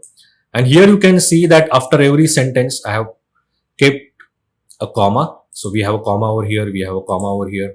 Now suppose if you want to split this text based on this separator, right, and we just want to get the separate sentences, then we can use the split function and we can pass the separator that this function should use. So here we are passing that this function should use the separator comma, and that's why the output that we would get would be then these three sentences separated in the form of list. So we are getting I like cricket, then it is followed by I play cricket, and it is then followed by India will win 2023 World Cup. So this is how we can use the split function to split the text based on the separator. Then we can also format the strings, right, using the curly brackets. Now suppose you want to print something, right, which is the combination of text and particular number, which you want to insert in that text at a given position. Now say the start year 2023 and we have a text Inttrvu.ai was launched in, and then here we have curly brackets.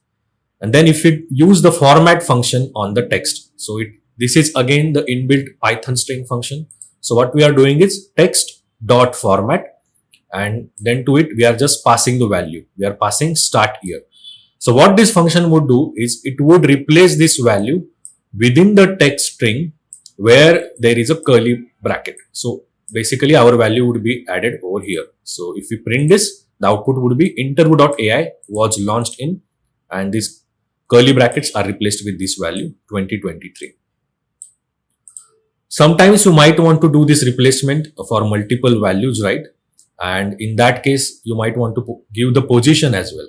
So here what I am doing is I am creating two variables, start year 2023, start month 7, and then we are creating a string variable Inttrvu.ai was launched in the month of year. So here if you see, we are having two curly brackets, and in that we are also giving the position. So position 1 and position 0.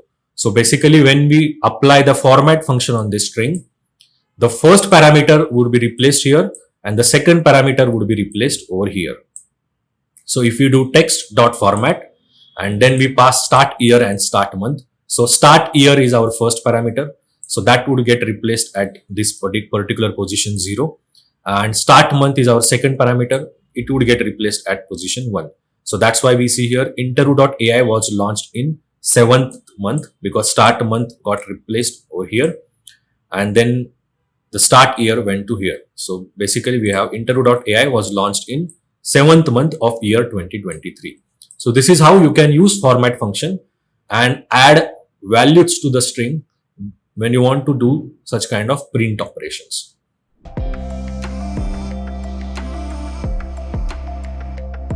So the first question that we have is, we have a text over here. Text is equal to, I am data scientist with 10 years of experience. And our task is, we want to print the words with 4 or more characters. So let's start with this solution. So first of all, we'll have to traverse over this sentence. So let's use for loop. So for word in text. So here we want to split this sentence into words because we want to check the length of each word. So for doing that, you can use the split function within string. So for word in text dot split, then we have to put a condition on length. So if length of word is greater than or equal to 4, because we want all the words with 4 or more characters, then we want to print those words, right? So print word, right? So let's try to run this. So here you can see all the words in this particular sentence which has 4 or more characters are printed. So word I and M, they are having 1 and 2 characters respectively. So those are not printed. Then word data has 4 characters. So this condition is met and we can see data printed over here. Similarly, scientist has more than 4 characters. So we can see scientist printed over here. So this is how, using the split function and the if condition, we are able to solve this problem. One thing to remember in this is, like, when you want to split the sentence into words, always use the split function. If you don't use split function and if you simply write for loop on the text, something like for word in text, and maybe let's just print what we are getting. So if you do this, you would start getting the characters instead of the words. So in every iteration, you would just get single character, I, then space, then A, then M. So remember that when you want to check for words within sentence, you have to use split function. Now let's go to our second problem statement.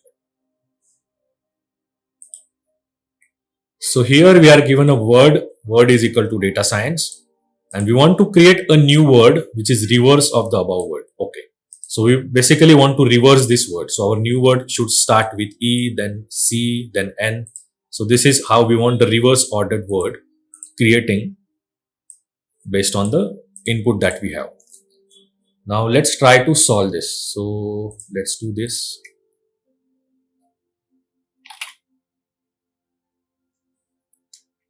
New word. So we are just initiating a new variable over here.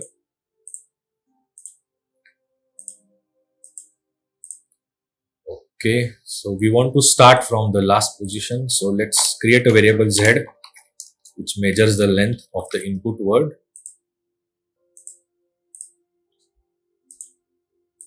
And now we want to start from the last position, right? Last, then second last, because we want to come in reverse order. So maybe let's use a while loop.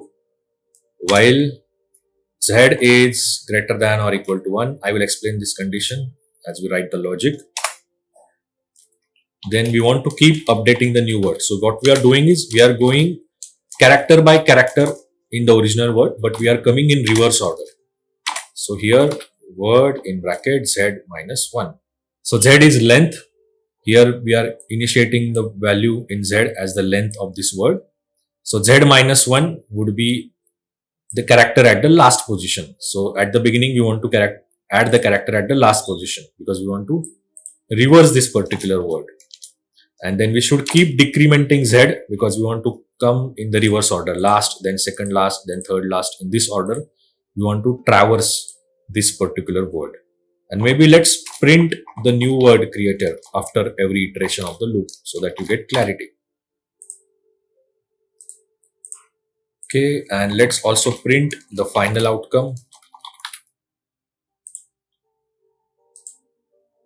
So as you see here, initially we have printed E, the last character, then E, C, last and second last. So this is how in every iteration we are going and adding the words or adding the characters in the reverse order. And at the end, we are able to get the word which is reverse of our original word. So this was our original word. So if you see here, the reverse words created should be ECN, ECN, EIC, EIC, then SAT, SAT, and AD, AD. So this is how we are able to use indexing on the string along with the while loop to reverse the string. Now let's go to our third question.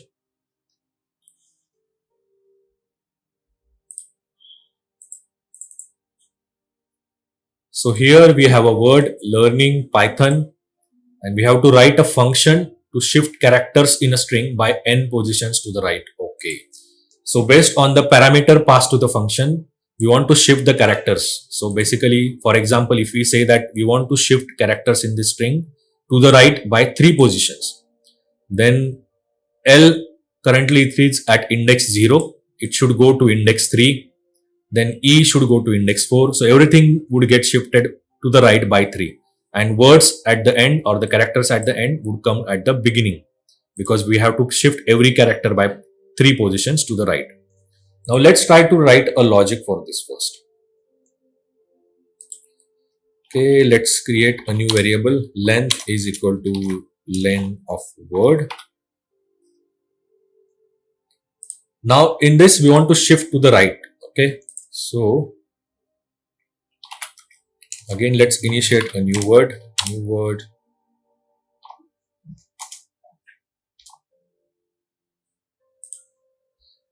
So shift by n positions. So let's do this then.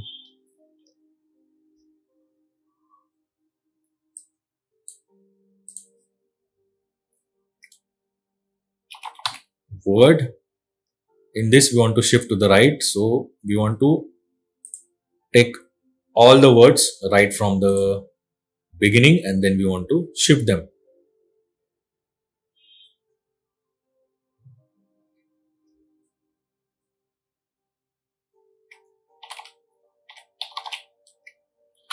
Let's say this is our n. Let's define some value for n. Okay. So let's say n is equal to 3.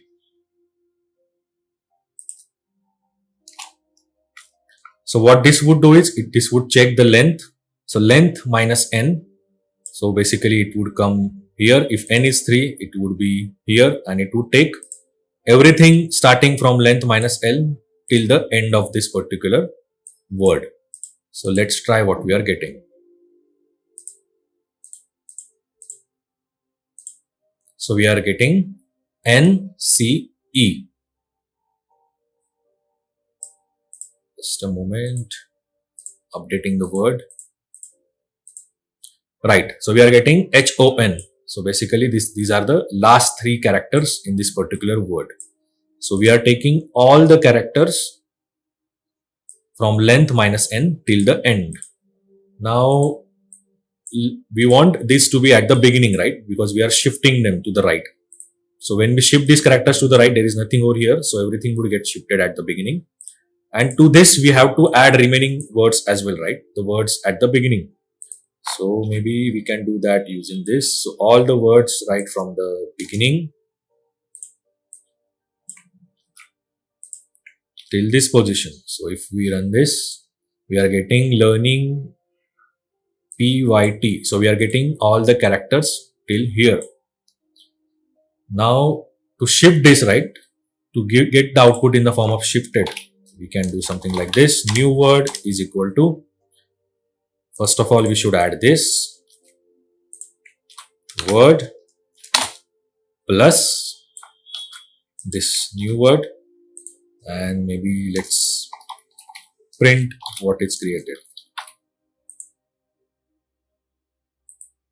So as you can see here, now every character in this particular word, it's shifted to the right by 3 positions. So L was at index 0, now it is at index 3, 0, 1, 2, 3.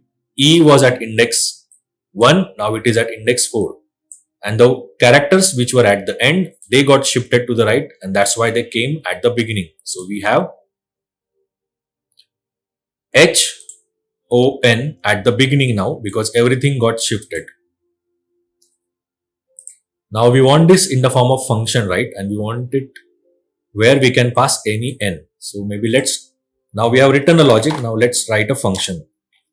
Shift character, and to that we should always pass the input word and the number of positions. So let's say n. And in that we can write our logic. So we are first checking the length of a word. Then we are creating a new variable. Maybe this is not needed because we can write the value directly. And then we should return the new word which is created. Okay, let's run this. Okay.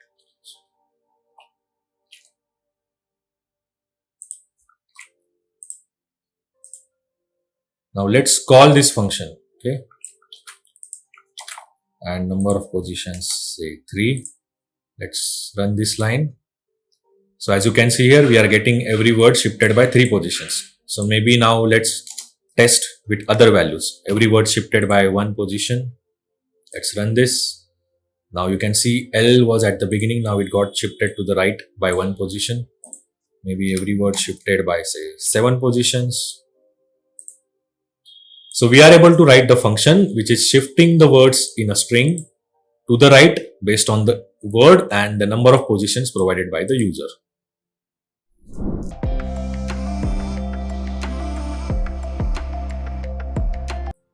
So in Python, you can declare a list using square brackets. So here I am creating a new list with the name data. Data is equal to square bracket, and in that I am putting various values. So as you can see here, Python list can hold values of different types. So at the beginning we have few integers, then we have couple of floats, and then we also have string over here. So Python list can hold values of different data types. And then we are just printing the data within list using print function. And at the end we are just printing the type of variable data. So here we can see that the variable type is list. So this is how you can create list in Python. Then the items within list are ordered. So what that means? It means that you can access those items using the index. So here if you do data and the value at index 0, it could print 1. Again, remember the indexing in list starts with 0, not with 1. So it is always 0, 1, 2, 3. So this is how the indexing works. Then let's print the value at index 5. So here what we are doing, we are giving the name of list and in square bracket the index for which we want to do the print operation. So here the index is 5. So let's check which value is present at index 5. 0, 1, 2, 3, 4 and 5. 2.8. So that's why we are getting the 2.8 value printed over here. Then we can also change the items within list. So the change operation is permitted, overwrite operation is permitted in list. So if you want to now replace the value at index 5 by some other value, say by 100, you can simply do data, then in bracket the index 5 is equal to 100. So this would replace the value at index 5 by 100.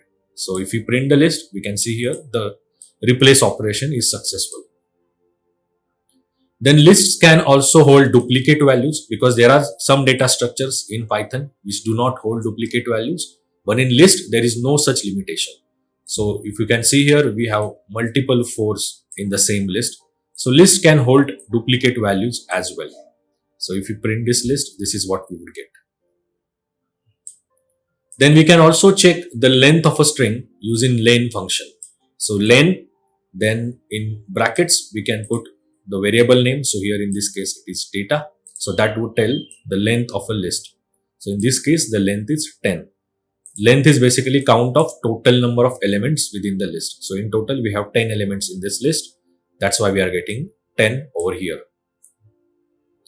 Now let's create a new list. Okay, so in this line we are creating a new list which has various values in it. Then one thing to remember is you can also access the values within list using negative index. So if you use the negative index, for example, new list -1. So negative index would actually start counting from the reverse direction. So -1 would be the last element in your list. So that's why we are able to see name printed over here. So this is how you can also use negative index to access the elements in list. Then you can also access multiple elements within the list using the range. So here we are saying access all the values from index 2 to index 8. So basically this would give us all the values from 2, 3, 4, 5, 6, 7. So the last value over here in the index range. So we won't be considering the value stored at index 8. So this always works from start value till end value -1. So that's why we are getting value from index 2. So index 2 is 0, 1, 2, value 4. And index 7 is 0, 1, 2, 3, 4, 5, 6 and 7. So value till 1.0 printed over here. So always remember this thing. The last value in this range, the actual value which would be considered would be this index -1. Then we can also use this format for taking the value from certain index till the end of list. So here we are taking all the values from index 2 till end of list because we are not specifying an end here. That's why this would take all the values from index 2 till the end of list. So if you see here, the value at index 2, 0, 1, 2, 4 and from 4 whole list is considered. Similarly, we can also do this operation by considering all the values from start till the end index that we are giving. So this would take all the values from start of the list till index 7 -1, that is 6. So all the values from start of the list till index 6 would be considered over here. So this is how you can also slice the list. This is called as slicing the list using index value. Then let's create a list, data list, and in that we are giving various values, data science and machine learning. Then we can also put the if condition on the list to check whether particular value is present. So if learning in data list, so this is how you can check whether particular value is present within list.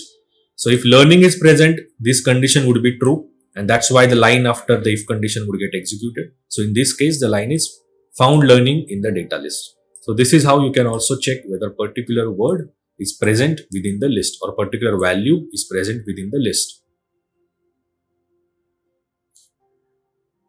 Then suppose if you want to insert a new element in this list at a specific index, then we can use insert function, which is the inbuilt function in Python list. So here we have a list called as data list, and on that we are calling the insert function. So data list dot insert. Then we want to insert at index 2, and which value we want to insert? We want to insert maths. So this would insert value maths at index 2 in this particular list. So index 2 would be 0, 1, 2. So after science, we can see the value maths is inserted in the data list. Then you can also use the append function if you just want to append the value at the last position within the list. So suppose we have a same list now, and we just want to append the value maths at the last position. So in this case, you can use append function. So data list dot the name of function, which is append, and then in round brackets the value that we want to append, maths. So this would append the value maths at the end of the list. Then you can also add two lists, or you can also concatenate two lists using the plus operator. So if you have two lists now, data list, which has values like data, science, machine learning, and then we have a second list, science list, and it has three values, LR, SVM, and NN. So these are basically, I am using short forms for logistic regression, support vector machine, and neural network. These are some machine learning models. Now suppose if you want to concatenate these two lists, you can simply do it using the plus operator. So if you do data list plus science list and then print the overall list that is created, that would actually create a big list which is created by concatenation of these two lists. So this is how you can use plus operator to concatenate or join two lists. Then you can also remove specific element in the list. Now suppose from this list we want to remove element machine, then we can use the remove function. So name of the list, which is data list dot the function remove, which is again the inbuilt function within Python list, and the value that we want to remove. So we want to remove machine. So after that, if we print the data list, we would see that we only have data, science, and learning. The machine was removed using the remove operation. Then suppose if we want to remove the element at a specific index, right? Then for that we can use the pop function. So again, if we create a list, right? And in this list, suppose we want to remove the element which is at index 1, then we can call a pop function. So data list dot the name of function, pop function, which is again a default function within Python list, and we want to remove the element at index 1. So which element is there at index 1? 0, 1. So element science is there at index 1. So after pop operation, if we print the list, we can see here the science element is removed now from this list. If you don't specify the index to the function, to the pop function, by default it would remove the last element within the list. So if we just call pop function without like giving the index number over here, it would remove the last element in the list. So now this is our new list. And on this, if we call the pop function, the last element, that is learning, would get removed and would be left with only data and machine. So this is how you can also use pop function. Then suppose if you want to clear or delete all elements within the list, then you can use a clear function.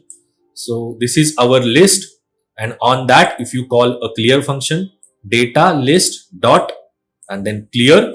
So this would remove all the elements within this list and we would be left with an empty list. So if you have a requirement where you want to delete all the elements and you just want to create empty list out of it, you can use a clear function. Then good thing about Python list is it is also having inbuilt operation of sorting as well. So sometimes you might want to sort your list, right? So suppose we have created a new list, data is equal to, and we have various numbers in this list. And suppose if you want to sort this list, then you can simply do it using the sort function within Python list. So data dot then sort and a function call. And then if we print this list, you can see that the list is now sorted. So by default, the sorting function within Python list would do the sorting in ascending order. So you can see the small numbers towards left and the large numbers towards the right. But if you want to do the sorting in descending order, that is from high to low, then you have to pass the parameter which is reverse is equal to true. So if you pass this parameter, then it would sort the list in descending order. So that would be from high number to the low number. So this is how you can do sorting operation on Python list. Then sometimes you might want to count, right, the number of times certain value is coming within the list. So suppose we have a new list, data list, and we have elements in it, data, science, machine learning, and again science. And suppose if you want to count the number of times the word science is present in this particular list, then we can simply use the count function within the Python list. So it counts the number of occurrences of the element or the item value which you are passing. So in this case, we have a list, data list dot count function, and we are passing, we want to know the number of occurrences of word science. So that would give us value as a 2 because science is coming in this list 2 times. So the count of word is 2. And if you want to get the index of particular word, then suppose if you want to know what's the index of word science in this list, then we can use the index function on the list. So data list dot index, and we want to know the index of word science. So the value that we would get would be 1. So here you might be confused. Science is present at another index as well. But here by default, Python would return the first occurrence of that particular element within the list. So science, the first occurrence is over here. That's why we are getting the value is found at index 1. So this is how you can also get the value. You can also get the index for a particular value that you are passing to the index function.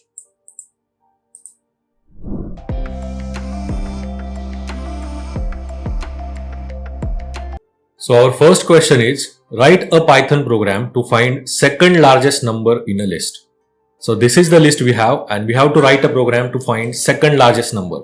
So in this list, the largest number is 99 and the second largest is 88. So let's write a logic to find the second largest number. So maybe let's try to first find the largest number in this list. So what we can do is number is equal to max list 1. So this would give us the largest number. So let's print it.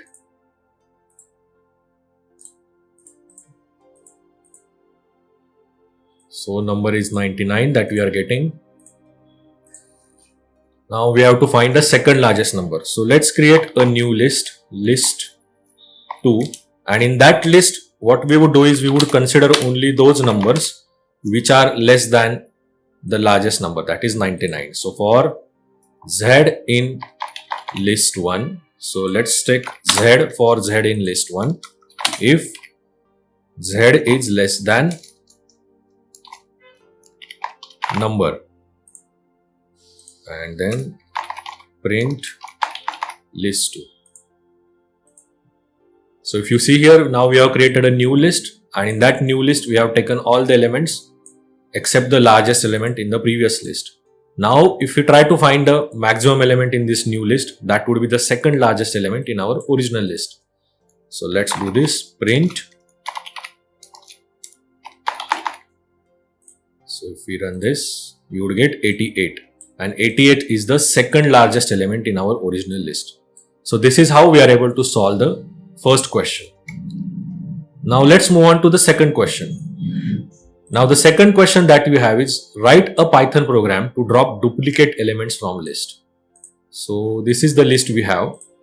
So let's create a new list in which we would be storing non-duplicate values. And let's write a for loop on list 1. So for Z in list 1, and we would keep appending the values to the new list. So list2 dot append Z. And while appending the values, we have to make sure that we are not appending any duplicate value. So 99 and 20, these are coming twice in this particular list. So when we do the append operation, we have to make sure that we don't append the duplicate values. So let's add if condition on top of this. So if Z not in list 2.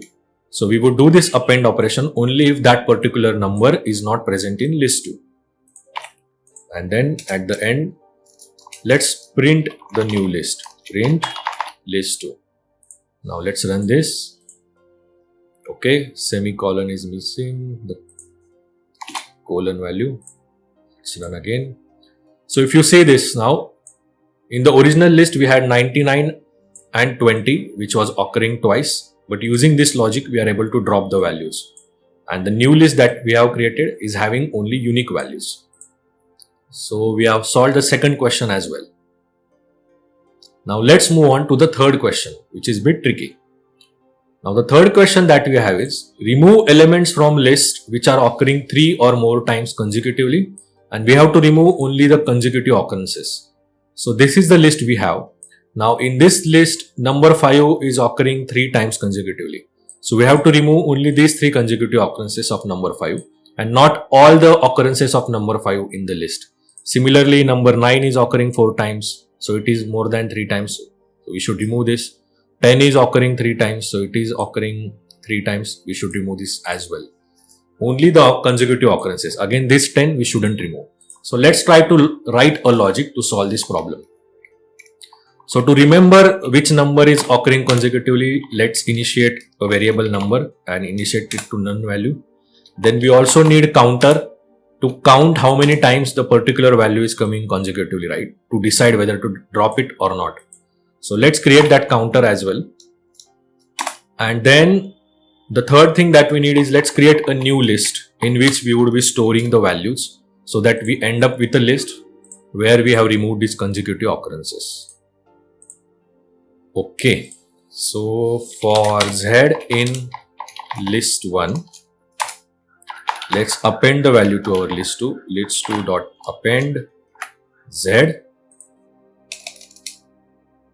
Then in this, if number is equal to z, so basically if we are getting the consecutive number, then we should increment the counter. So counter is equal to counter plus 1. And if this is not happening, if the consecutive number is not same as the previous one, then what we should do is, first of all, let's check whether the counter is now greater than or equal to 3. If yes, it means that till now we have arrived at number which is occurring 3 times or more in the list consecutively. So in this case, we would have to remove those consecutive occurrences from our new list, right? Because we are keeping on appending the numbers to our new list every time. But when this condition breaks of not getting the next number same as previous, it would come here.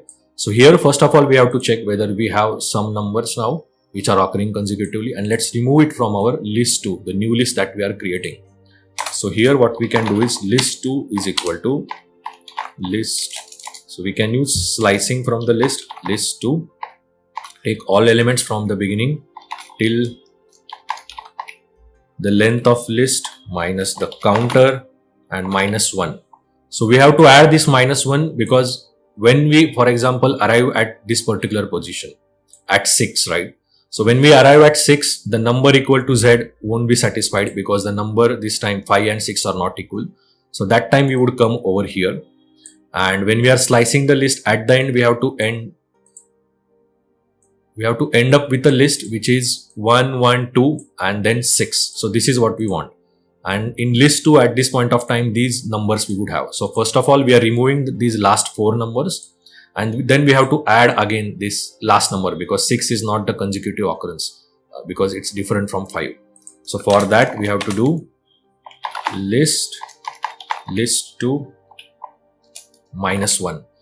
So this would take the last element in our original list, which would be 6 in this case from the list 2, and then we are converting it to the list format because we want to add it to the list 2. Okay, so if counter is greater than 3, this is what we have to do. And then what we should also do is we should set the counter back to 1. Because if counter is say 2 now or 3, whatever it is, we have to set it back to 1. If it is greater than or equal to 3, it would go here, and then after that it would come here. We are setting counter back to 1 irrespective of its value, and here we are doing number is equal to Z.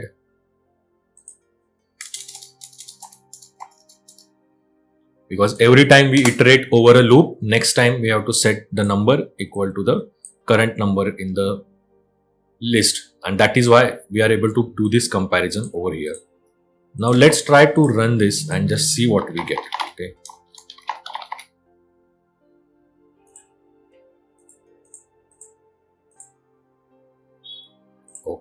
Okay, so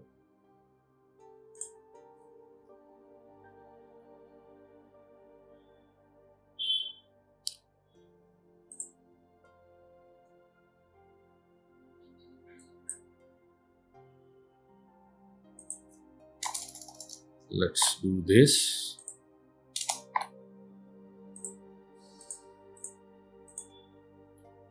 Right. So now if you see the new list that we have, right? In that new list, we are able to delete the consecutive occurrences of 5, but only the consecutive ones, not the ones which are occurring like 1 or 2 times. So you have to delete only when the number is occurring 3 or more times consecutively. So 5 is getting deleted, the 3 5 occurrences. Then the 4 occurrences of 9, they are getting deleted as well. But what is happening is the occurrences at the end of 10, which are occurring 3 times, those are not getting deleted. The reason being, when we are at the end of the loop, right, at that time, this condition would be true if number is equal to Z. So when we are at this position, then 10 would be equal to 10. We would increment the counter, and then we would come here, we would set number to Z, but the for loop iteration has ended. So we would never go back to this condition and do the deletion operation. So what we have to do is, we have to add another logic here for making sure that if this consecutive occurrence is occurring at the end of the list, we are taking care of that as well. So let's copy this. Now this is at the end of the list, so we don't have to go ahead and add another element because the list is getting ended over here. So let's delete this. And we just have to take length of a list minus counter. So in this case, if counter is 3 and length of list is 10, we would take all the elements right from the beginning till this position, and then last 3 elements we would delete based on the value of a counter. And we should have a condition over here because we should do this operation only if the counter value is greater than or equal to 3 at the end of loop. Okay, now let's see what we get. So if you see here, now the last 3 occurrences of 10, which were the consecutive occurrences, they are removed as well. So basically, if you compare this with the original list, let's try to copy this so that we can compare. So in this, we wanted to delete 5 5 5, that is deleted. Then we have everything 6 6 7 8 1 1, again 5. Then these 4 9s we wanted to delete, those are deleted in our new list. Then 10 12 11 11 6 6, this would remain as it is. And then last 3 occurrences, the consecutive occurrences of 10, those are deleted as well. So using this logic, we are able to solve a problem for deleting the consecutive occurrences of the number.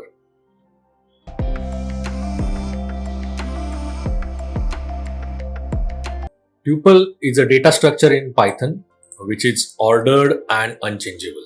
So what that means is we can access the elements in tuple using the index.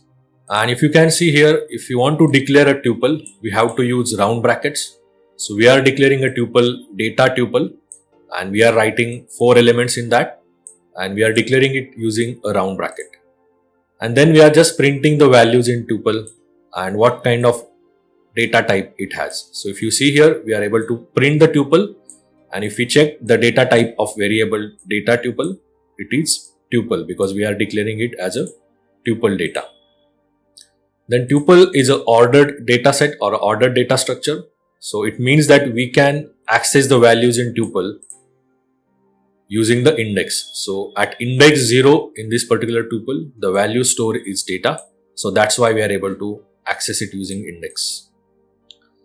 One important property that you should remember about the Python tuples is they are unchangeable. So if you want to change the element data to say engineer, and then we try to overwrite the value at the index using this logic, data tuple at index 0 is equal to engineer, this is not going to work, because in tuple we are not allowed to change the values.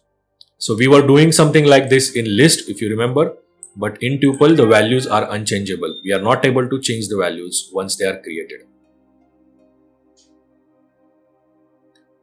Then in case if you want to update the tuple, right, there is a workaround. I mean, it's not a recommended workaround, but suppose there is some requirement, then you would have to convert your tuple to the list first. So here we are converting our tuple to the list using list function, and then once you convert it to the list, you would be able to change the value using the index. So at index 0 we are writing the value engineer, then we are again converting back that list to the tuple using tuple function, and then we are printing the tuple and the length of it using the len function. So if you see here, now we are able to add value engineer in the tuple, but for that we had to convert the tuple to the list. This is not recommended, because if you want to change values in certain data structure, right, then first of all only you should go with the list data structure. But this is just an example in case you want to know about workaround of changing values within tuple. Then you can add items to the tuple. So new values can be added to the tuple. So suppose we have our data tuple, and to that we want to add one more value. The value is say maths. So in that case, what we can do is we can just create a new tuple, and then we can use the addition operator in Python, and what it would do is it would add this new value to our original tuple. So maths is getting added at the end of tuple, if you see here. So this is how you can add values to the tuple. You cannot remove the items or the values that are inserted in tuple. So for that also, again, you need to convert the tuple to the list. So here, this is our original tuple. We are converting it to list first. And then after converting that tuple to the list, we are removing the particular value. So in list, we can remove the value based on the particular value that we want to remove. So here we want to remove science. So we are just passing science to the remove function. So this is the name of our list, because we converted tuple to the list over here, and to that we are passing the value science. So this would remove value science from our list, and then we are again converting back our list to tuple using the tuple function. And then if we print the tuple, you can see here data machine learning. So we are able to remove science. But for doing that, we had to convert our tuple to the list. Again, if you have a requirement of a data structure where you want to remove some values, ideally don't go ahead with tuple. You can start with list itself, so that you don't have to go through these workarounds, because tuples are preferred when you need to create a data which doesn't need to be changed. Then you can also iterate over a tuple using a for loop. So for that, what you have to do is for x in data tuple, and then we are just printing the value of x over here. So if you see here, if we iterate over this tuple, we are able to see values data, machine, and then learning. So this is how we can iterate over a tuple. Now the next data structure in Python is sets. So set is a data structure which is unordered. So this means that we won't be able to access the elements in set using index, like we were doing in case of list and tuple. And the values in set are unchangeable. So we cannot change the values in set, but we can remove and add new items. So that operation is permitted. That's why I have added star over here. So when we declare any new set, we have to declare it using curly brackets. So we are declaring a new set data set, and we are declaring it using curly brackets, as you can see here. And these are the 4 values which we are keeping in that particular set. One other thing to remember about set is set won't hold duplicate values. Okay. So here we are creating a set, then we are printing the values in that particular set. And if we check the type of variable data set, right, we can see here the variable is of class set, because we have created a set here by using the curly brackets. Now, if we create a new set in which there is, say, a duplicate value, so science is coming 2 times in this particular set. So we have created this set, and then if we print this set, you can see here that we are able to see only one occurrence of science, because the duplicate occurrence of science is automatically handled by set, because set can hold only unique values. It would never hold duplicate values. So that's why here we can see that the set which we have created is actually holding only unique values. So remember that set would never hold duplicate values.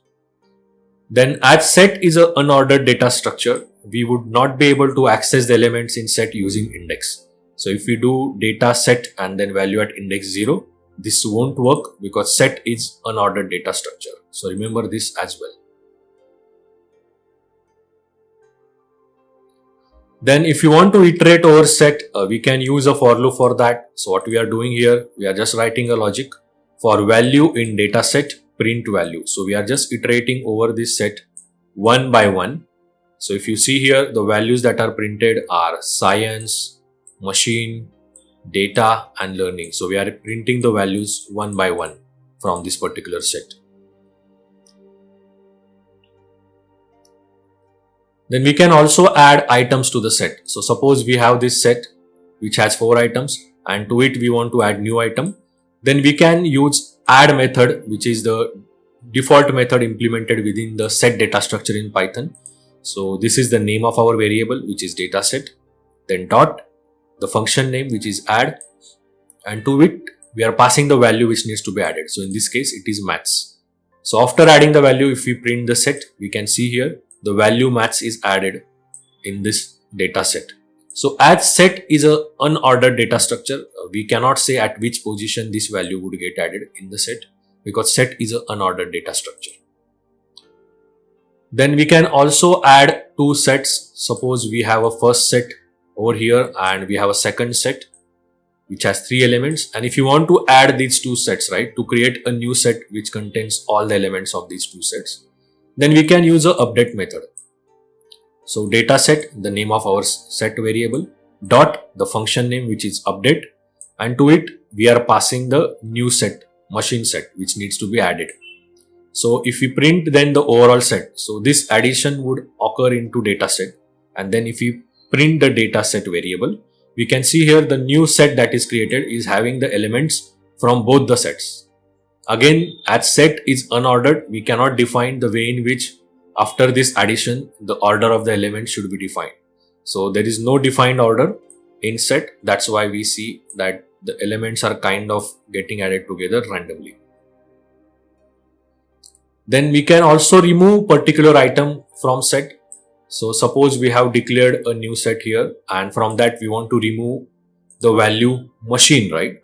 Then we can use the remove function in set. So we are declaring a variable dataset and using a dot operator and then calling a remove function, and to it we are passing value machine which we want to remove. So this would remove machine from our set. So if we print the set now, you can see here we are getting only science, data and learning, and machine is removed from this particular set. We can also use pop method for removing the elements from the set, but as the order of the set is not defined, right? Set is an unordered data structure. So we don't know which element it would remove, which element is at the end, because pop removes the last element. But this is not, I would say, the right method to remove the element from set, because it can remove any random element. So here if we are doing dataset.pop, it removed science from the set, and we end with data and learning. So if you operate or if you apply pop operation on set, it would just remove one random value from your set.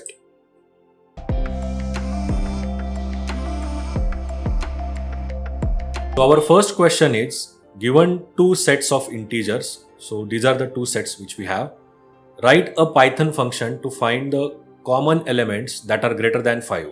So between these 2 sets, we have to find common elements which are greater than 5. So let's write a function. So we are giving name common to that function, and that function should take both the sets as arguments, and we want to also apply a condition based on the number, right? So let's take a number as argument as well. Now we can find common elements between these 2 sets using the intersection operation in sets, right? So set 1 intersection set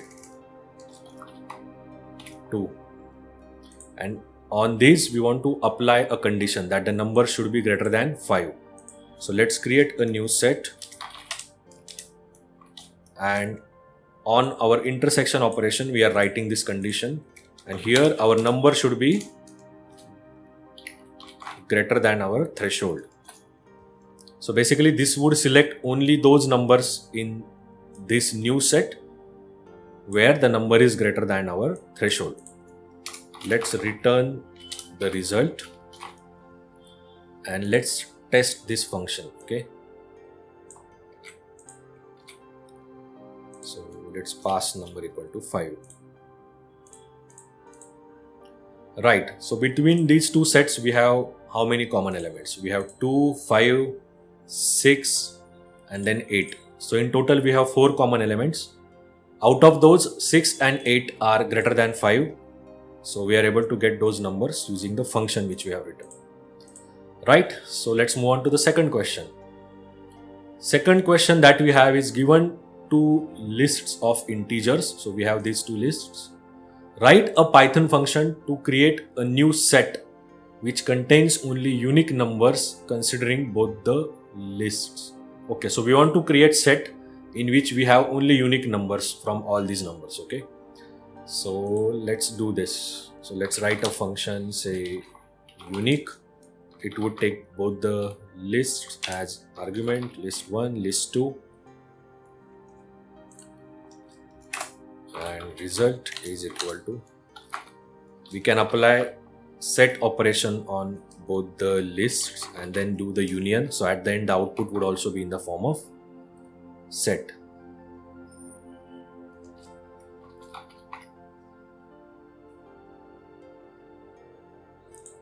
Okay, and then return result, and let's try this. Now let's try to run this to check whether this is working fine. Okay, so if you see in this list there were common elements like 11, 2, 5. So those are not considered twice. We are able to get only the unique numbers from both the lists. So, and we are also getting it in the form of set. So we have solved this problem as well. Now let's move on to the next question. So the next question that we have is check whether the given string is binary string or not using Python. Right, so the binary string would contain only ones and zeros. Okay, so this is a binary string. Now in this, if we add some character, say B, this won't be a binary string. So we have to write a logic in Python to check this. Now let's convert this string to set. Okay, so by this we would be able to get only the unique characters. So if we do this, you see here in this string there are only 3 unique characters, 0, 1 and B. Now the string would be binary if it contains only 0 and 1, or say only 0 or only 1, right? That is fine as well. So we can write now a condition on this to check whether the string is binary or not. So let's write if unique is equal to a set of just 0 and 1,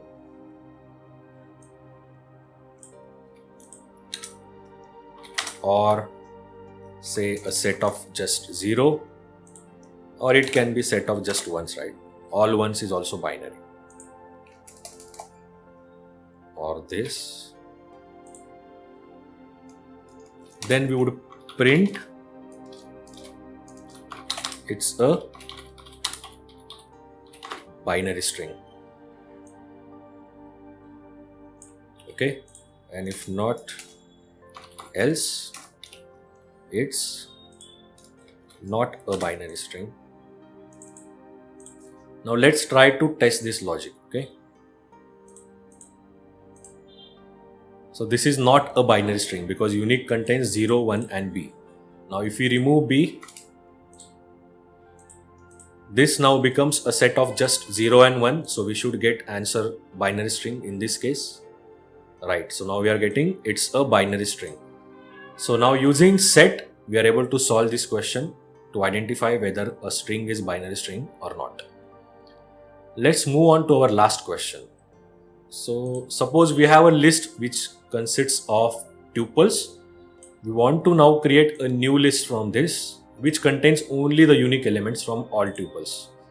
Right. So let's try to solve this. Now let's try to declare a set. Let's say temp, and we can store our unique numbers in this. So for Z in test list, so this would give us tuple. Now for tuple we want to check whether the number is unique or not based on the set which we are going to maintain. Say for number in Z, if number not in temp, so if the number is not present in our set, we can do temp dot add number.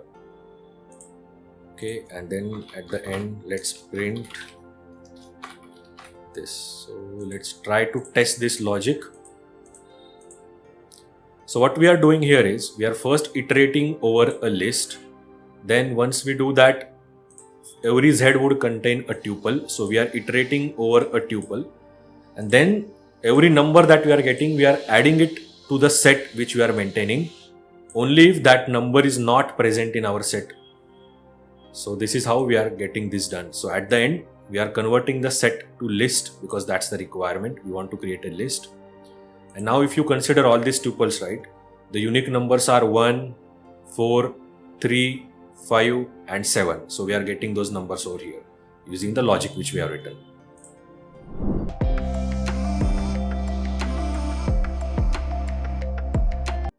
Python dictionaries are used to store values in the form of key value pairs. So when you declare a Python dictionary, you always have to declare it using a key and a value. So for example, if we are creating a new dictionary with the name dictionary, then in that we have to define every element as a key value pair. So in this case, company would be key and the value would be Inttrvu. Then every key value pair, they are separated by a comma. And one another thing to remember about dictionary is they are declared using the curly brackets. So at the start and end, you can see a curly brackets. Then dictionaries from Python 3.7, they are ordered. So the reason for that is like when you create any new dictionary, the order is maintained. So this is not the case in case of set, right? So from 3.7 onwards in Python, the dictionaries are ordered data structure. But it doesn't mean you can access the dictionaries using index. You have to access the dictionary always using the key values. And one more thing to remember about dictionaries is that they won't store any duplicate key value pairs. So if you already have a key company in a dictionary, then you cannot add another key with the same name. So now let's go through some examples to get better understanding. So here we are just creating a new dictionary with multiple key value pairs. So website is the second key and the value is Inttrvu.ai. Then year is 2023. So like this we can create multiple key value pairs in dictionary and then we are just printing the dictionary. So here you can see our original dictionary getting printed in the form of key value pairs. We cannot access the elements in dictionary using the index. So we cannot say something like dictionary 0 and expect that the first key value pair would come out. We always have to access the elements in dictionary using the keys. So what we can do is we can do something like dictionary website and that would print the value for this particular key. So for key website, what was the value? For key website, the value was Inttrvu.ai. That's why you can see Inttrvu.ai printed over here. Then to get list of all keys in the dictionary, we can use the keys function, which is the default function implemented in Python data structure dictionary. So variable name, which is dictionary, then dot, and then the name of function keys and a function call. So this would give us list of all the keys in that particular dictionary. So in our dictionary, we had total 5 keys. So this would give us list of all the 5 keys. Similarly, if you want to get list of all the values, then we can use the values function. So dictionary dot values would give us list of all the values in that particular dictionary. Suppose we want to get a value of a particular key, then we can also use a get function. So if we do dictionary.get and pass a key for which we want to get back the value. So in this case, if we pass key name website, it would give us the value for this key, which is Inttrvu.ai. We can also change the values of a dictionary. So for that, what we have to do is, suppose in our original dictionary, the city was Pune, right? So here we have declared city as Pune. Tomorrow, if you want to update the city, say to Bangalore, then we can do it like this. So dictionary, instead of index in dictionary, we have to use key. So the key is city equal to Bangalore. So what this would do is, it would update the value of key city to Bangalore. So here, if you print the dictionary, you can see here, now the city is changed to Bangalore from Pune. We can also use update method for updating the key value pair. So if we do dictionary.update and to it we pass the key value pair again, now city Pune, then what this would do is, it would update the key value pair based on these values which we are passing. So now city would again get changed to Pune because we are doing the update operation over here. We can also add new items to the dictionary. So suppose now we want to add item course to this particular dictionary. Then what we can do is, we can use the name of dictionary and then in square brackets the new key that we want to add. So here we want to add course, and course is equal to data science. So this would add a new key value pair in our original dictionary, and now we can see course key value pair getting added in our dictionary. Using update operation also, we can add the key value pair. So one thing to remember here is, if the key value pair is already present, if this key is already present, so instead of creating a new key value pair with city Mumbai, the dictionary would just update the value at this particular key. So city was Pune before this operation, but if we pass city Mumbai, then it would change the value at key city to Mumbai. Because remember, dictionaries never hold duplicate keys. So that's why we are just updating the value at key city using the update function. But if to update function, if we pass a key value pair, in which case key is not present in that dictionary, so this would result in creation of a new key value pair. So suppose we are calling update function and this time we are passing country as India. So country key was not present in our original dictionary, right? So we don't have country anywhere in the keys.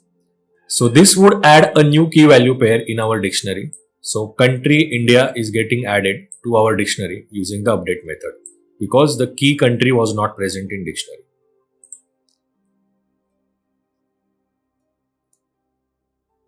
So even if we try to create a dictionary with duplicate keys, now say we have created two duplicate keys here, city, and first time we are assigning it a value Pune and then we are assigning it a value Mumbai. And then if we run this, dictionary is not going to create a duplicate keys. So at the end, what you would get is only the latest value. So the latest value in key city is Mumbai. That's why you can see here we have city Mumbai created. So always remember that dictionary would never hold duplicate keys.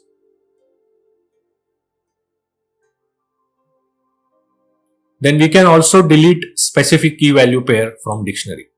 So suppose we want to delete key city and its specific value, then we can use the pop function, which is again the default function implemented within Python data structure for dictionary. So name of variable, which is dictionary, dot the name of function pop, and to it we are passing the key value pair which we want to delete. So we just have to pass the name of key. So if we pass city to this and then if we print the dictionary, you can see here the key value pair for city is now deleted in our dictionary because we are using the pop function.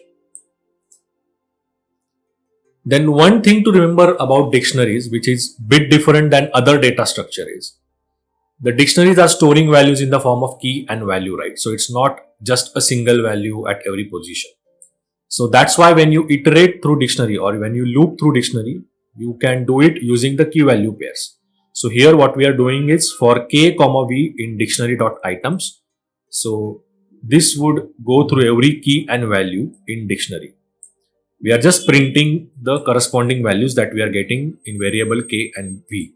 So you can see here, if we write this for loop, in first iteration it would print the first key value pair, which is company and interview, then the second key value pair till the end, which is type edtech. So this is how we can iterate through dictionary keys and values at the same time. So for doing that, we are using the items function.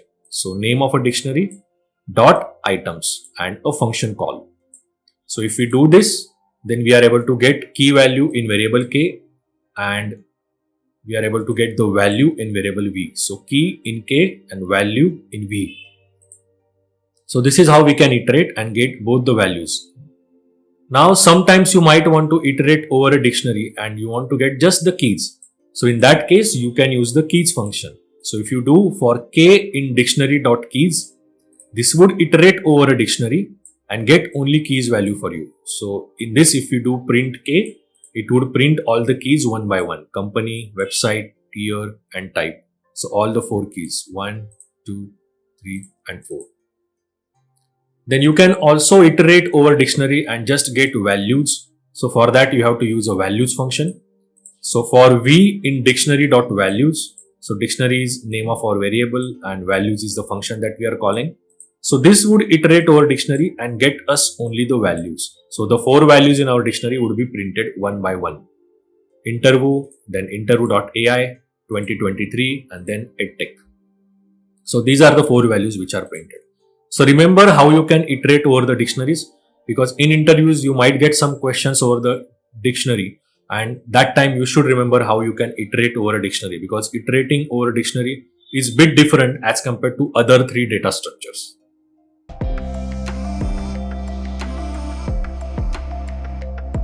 So our first question is, create a dictionary from the given list. Keys in the dictionary should be unique numbers in the list and value equal to count of that element.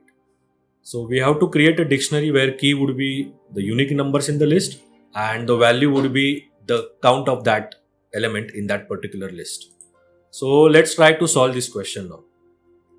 So let's say result is equal to, we have to create a dictionary. So let's use a dictionary sign. And we want to have a unique element as a key, right? So all the unique elements we can find using set. Okay, so if we convert this list to set, we would get all the unique elements. And for that, we want to create a key value pair now, where value would be the count of that element in that particular list. So let's use Z. So we are creating a key value pair now, and the value would be equal to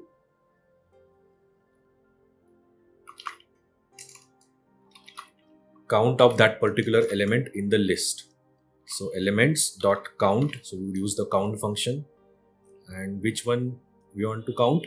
Z. Let's do this and let's try to see what we get. Right. So if you see here, number 1 is coming in this particular list twice. So we are getting a key value pair 1 and it is coming twice, the count of it. Number 2 is present just once. So for key 2, we are getting value 1. So basically using this code, we are able to get all the unique numbers in the form of keys and their values are equal to their frequency in this particular list. Right? So let's move on to the next question. So here we are given a dictionary. So from a given dictionary, drop key value pairs which have value less than average value of all keys.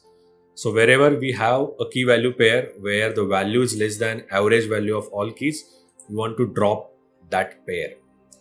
Right, let's try to first find the average value. So let's do this.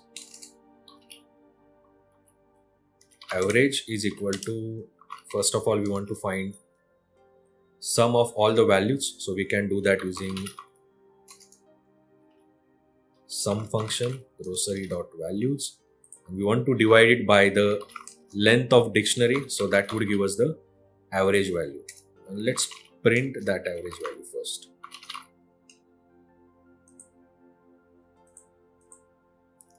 Right, so we are getting the average as 370. Right, So using the values and sum function, we are able to get to the average value of all the values. Now the next point is we want to drop all the key value pairs where the value is less than average value. So let's create, say, a new dictionary, grocery new, and we would take only those key value pairs from grocery now which are having value greater than this, because we want to drop all key value pairs where the value is less than the average value. So we would do key value for key value in grocery dot items. So this is how we can iterate over a dictionary and get its key and value if value is greater than average, because we want to drop everything that is less than average. And let's do this. Let's try to run this. Right, so our average value was 370. So greater than 370, we have only two grocery items, tea and oil. All other values are less than 370, so we are dropping it. And we have created now a dictionary where we have only those key value pairs where the value is greater than average value. Right, so let's move on to our last question. So our last question is, create a list of unique numbers from the dictionary with values in the form of lists. And final list should contain only unique numbers considering all values. Right, so we want to create a list which would contain only the unique numbers considering all these numbers. Okay, so let's try to write a logic for this. So maybe let's create a new set which would maintain a unique numbers for us. So for Z in our dictionary dot values, we want to iterate over the values, and then every value is a list, so we would have to iterate over it again. So for number in Z, and we want to maintain only unique numbers, so we can write a if condition. If number not in unique, then we can add that number to our unique, which is a set, unique dot add number.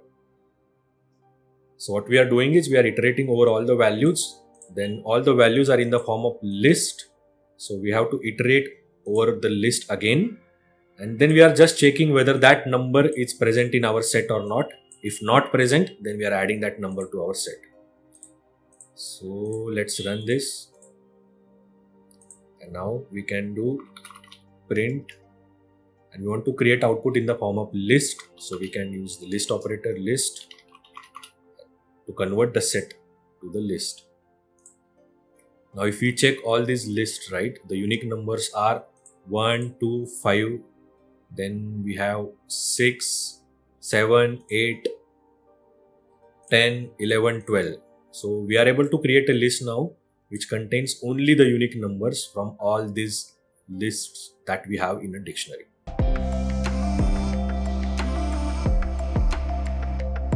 So as we all know, Python is an object-oriented programming language. So in Python, you can create classes.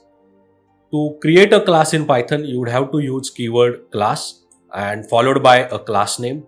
So in Python, it is recommended that you start your class name by a capital letter. So here I am creating a class with the name getCalculations, and after that a colon, and within that you can write any functions or variables which you want to create within that class. So in this case, I am creating just a single variable called as number, and I am assigning it value 10 by default. Now, based on this class definition, you can create a new object of the class. So here we are creating new object calc, and we are doing that using class we have defined over here. So for this calc object, we can print the value number. So we can do that using a dot operator, calc dot number. So this would give us value 10. So this calc is called as the object of class getCalculations. So this was very simple example in terms of how you can create class in Python. But usually when you write classes in Python, it is much more complicated. So we would get to the complicated example now. Now let's imagine you want to create a class with the name person, and within that you want to define multiple attributes. So whenever you define or create a class, in that there is a method or a function which is called at init function. So this is the function which is always invoked or executed when you create a new object of that class. So in this method we are creating three variables of the class. So those three variables are name, city and age, and you would see a self written over here. So self is basically used to refer to the instance of the class, because with this class we can create multiple objects, right? So whenever we call any function within the class or whenever we use any object, how do we know what's the value for these three variables for that object? So to know that exactly what's the value for that object, this self keyword is useful. And then within this class we are also creating second function and we are naming it retirement calculator. And similarly to the function as well, we have a first parameter which is self, which is useful to know that it's a which object of the class is basically calling this function. And then we also have a retirement age as a parameter passed to it. So we have a default function which would be used for initialization, and we have a second function within class which we can use for retirement calculations. And now we are creating a new object of the class and we are naming it new person.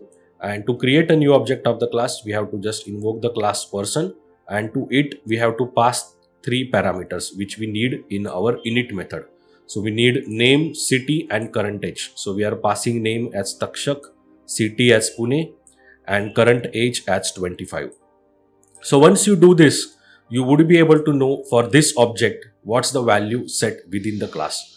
So we can do that using a dot operator. So if you do new person dot name, that would give us the value of variable name for object new person. In this case, it would be Taksha.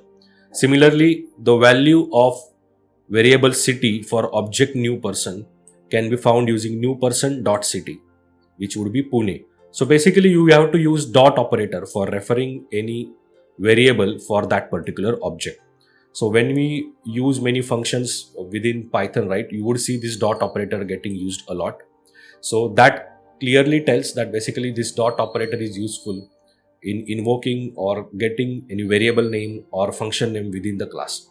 Now, similarly, if you want to call function retirement calculator, right, within the class, and if we just use simple function call like we were doing till now, retirement calculator, and to it we pass the retirement age, which is the expected parameter for this function.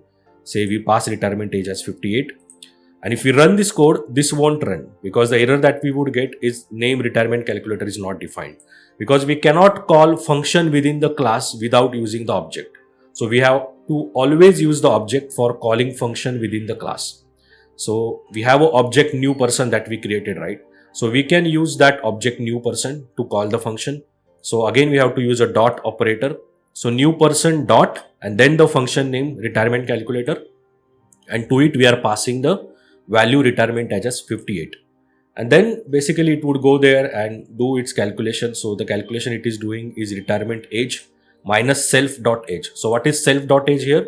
So here it would take the age variable for the object which is calling this function. So in this case, the object which is calling the function is new person, and for that the value of variable age is set to 25. So it would use value 25 over here and we would get answer 58 minus 25. So that would be 33. So this is how object-oriented programming works in Python.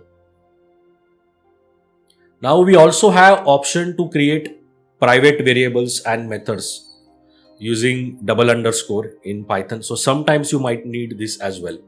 So now again we are creating a class with the name person, and now in this we are creating two variables, country and location. Location we are setting to MH Maharashtra and country we are setting to India. But country we have created as a private variable using double underscore. And then we have a default init method which we wanted to create. And now retirement calculator, the function that we created in above class, we are creating the same function, but now we are creating it as a private function or a private method, again using double underscore. And we are creating a third function over here, print retirement. So this one we are not creating as a private function, we are just creating it as a usual function. So like this, we have created 3 functions within the class, and we also have one private variable. Now let's see what happens if we try to access these private variables or private functions. Now we are again creating a new object. So we are naming it new person, and this time we are passing values Rohit, Pune and 33. So basically for this object now it would set name to Rohit, and the location would be set to Maharashtra or MH, because that's what we are setting over here by default in the class. And the age would be set to 33. So this is what would happen when we create a new object of the class person, because it would go to init method and set these values. Now if you want to access value country of this particular class, right, and we try to access it using the object, and if we do new person dot country, we would get that there is no attribute country, because country is a private variable. Even if we try to access it using double underscore new person dot double underscore country, we would still get an error that person object has no attribute country.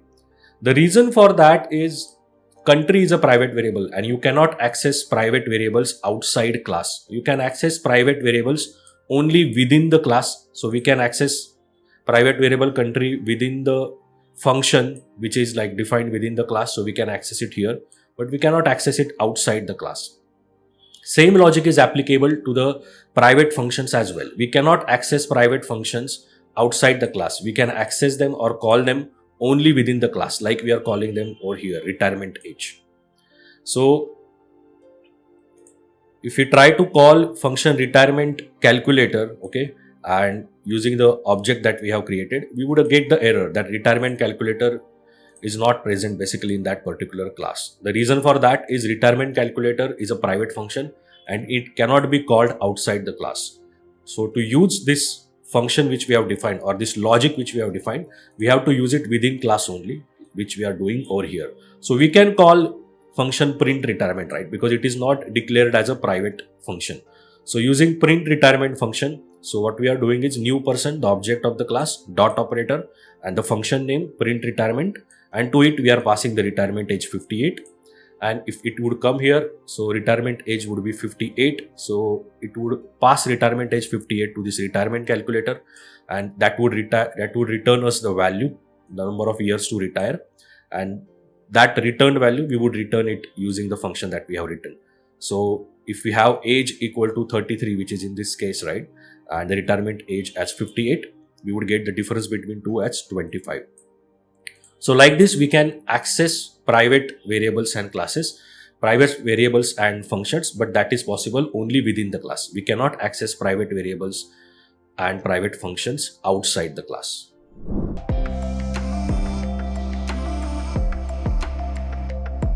So this is how the architecture of question and answer system would look like. So in the first stage, you have to load all the documents on which you want to create a question and answer system. Suppose you have set of PDFs, let's say you have 100 PDF files, and on those PDF files you want to create question and answer system. So all those PDF files you have to load in the first stage. So in this stage, all the PDFs are loaded. Then after you load those PDFs, in the second stage, basically you have to do splitting. Now what is splitting? So each PDF file would have thousands of characters, right? Maybe say 150,000 characters or 1 lakh characters. Depends on the size of that file, right? But in splitting stage, what you do is you break down your PDFs into small chunks. So basically into small splits of set of rows, and then you create number of splits based on the PDFs that you have provided. So in the splitting stage, you break down your PDFs into small splits. For example, splits of 1000 characters each. So those would be then your set of rows which represent each split. So instead of using all PDF, you can use those splits for the next steps.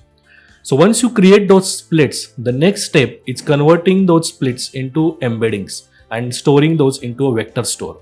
Now what is embedding?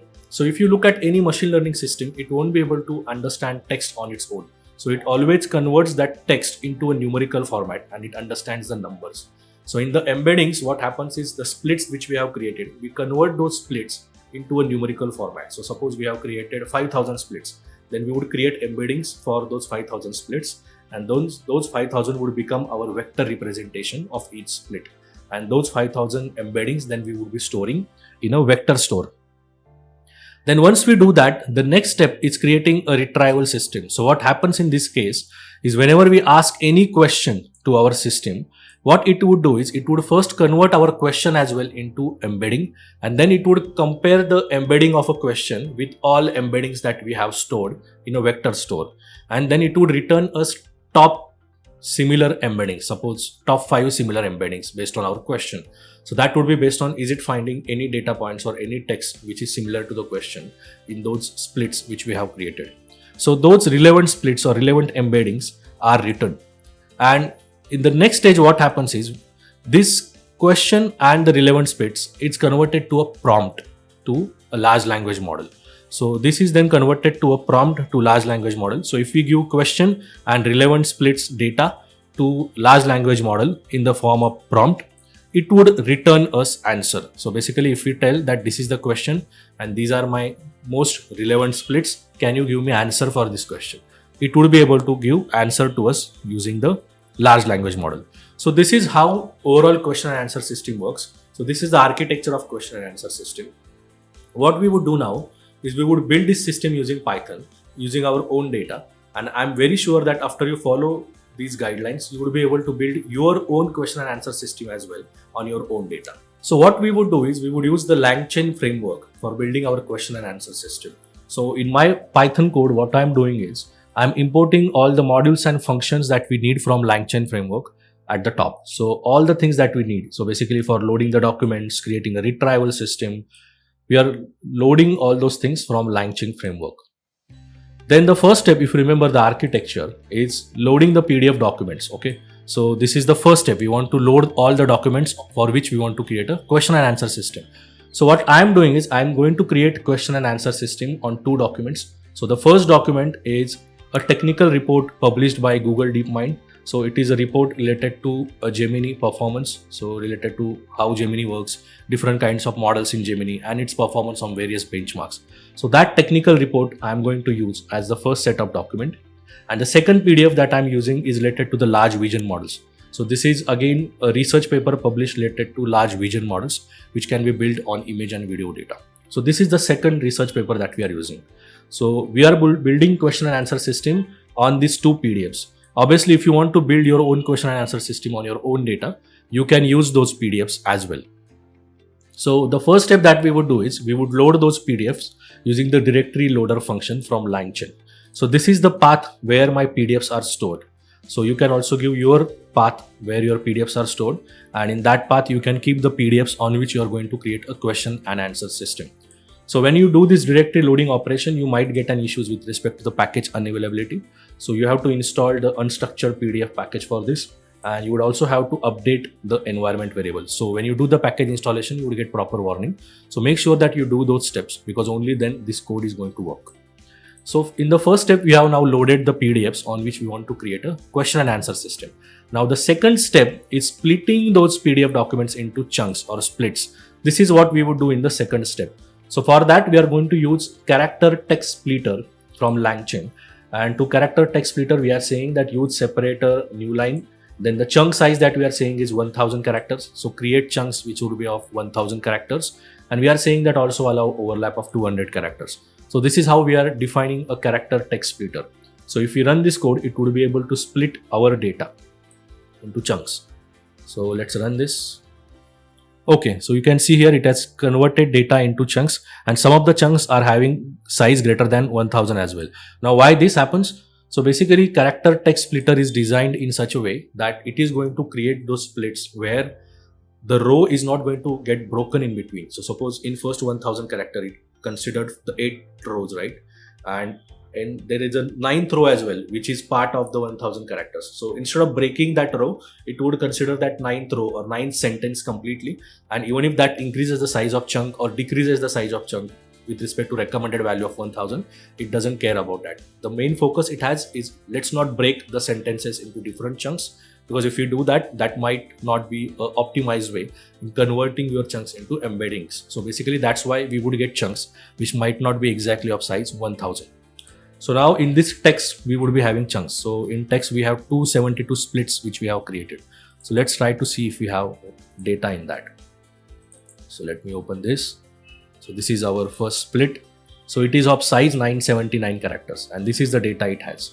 So if you see here, it has taken the data from start to end, and again the priority is given to make sure that the chunks are not having broken sentences.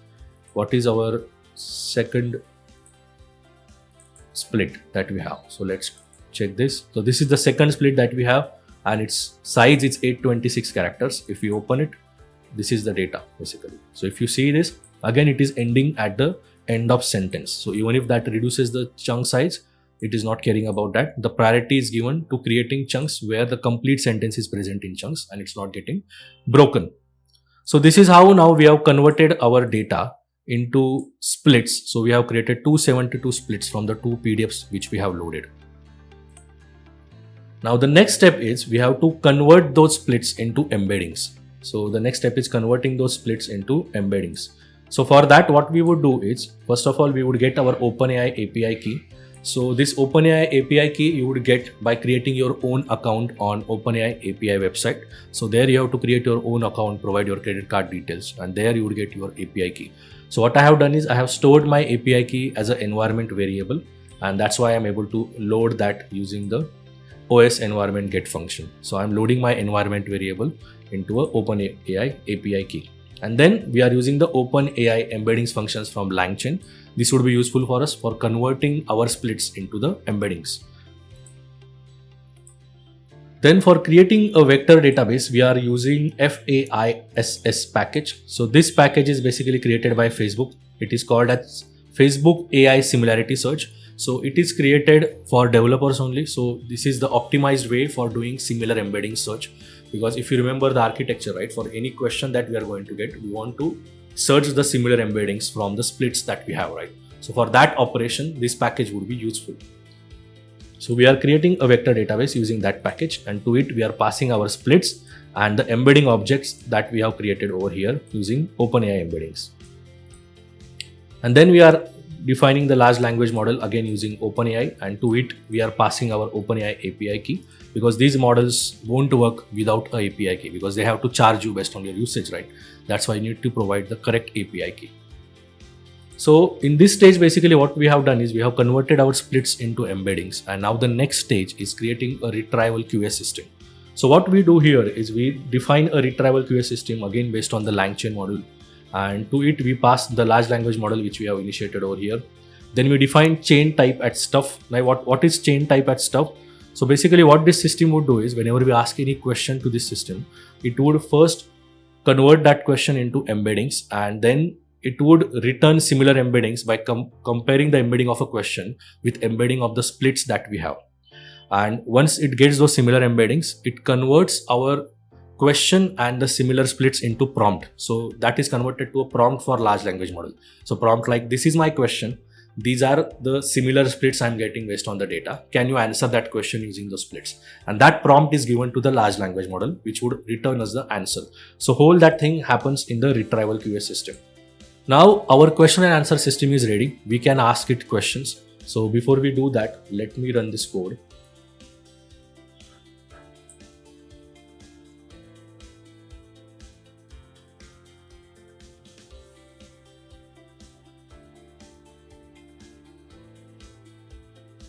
Okay, so our vector DB is ready now, and we have converted our chunks into a vector database. Now let's ask questions to the question and answer system which we have created. So the first question I'm going to ask is, which data types can be given as input to Gemini AI? So let's see what it answers. So it is saying Gemini models can take textual input interleaved with wide variety of audio, visual inputs, images, screenshots, PDFs, videos. So basically it is able to answer it correctly. Because Gemini model is a multimodal model, it can take different types of data sources as input, and our question and answer system is able to answer that question because now it has learned based on the PDFs which we have provided to it. Then let's ask a specific question. How is the performance of Gemini and GPT-4 on Python code generation tasks? So let's run this. So what it is saying is, on a new held out evaluation benchmark for Python code generation task, Gemini Ultra achieved the highest score of 74.9%. So again, it is able to get the correct answer from the data that we have, that Gemini Ultra's performance is 74.9%. So let's go to the next question.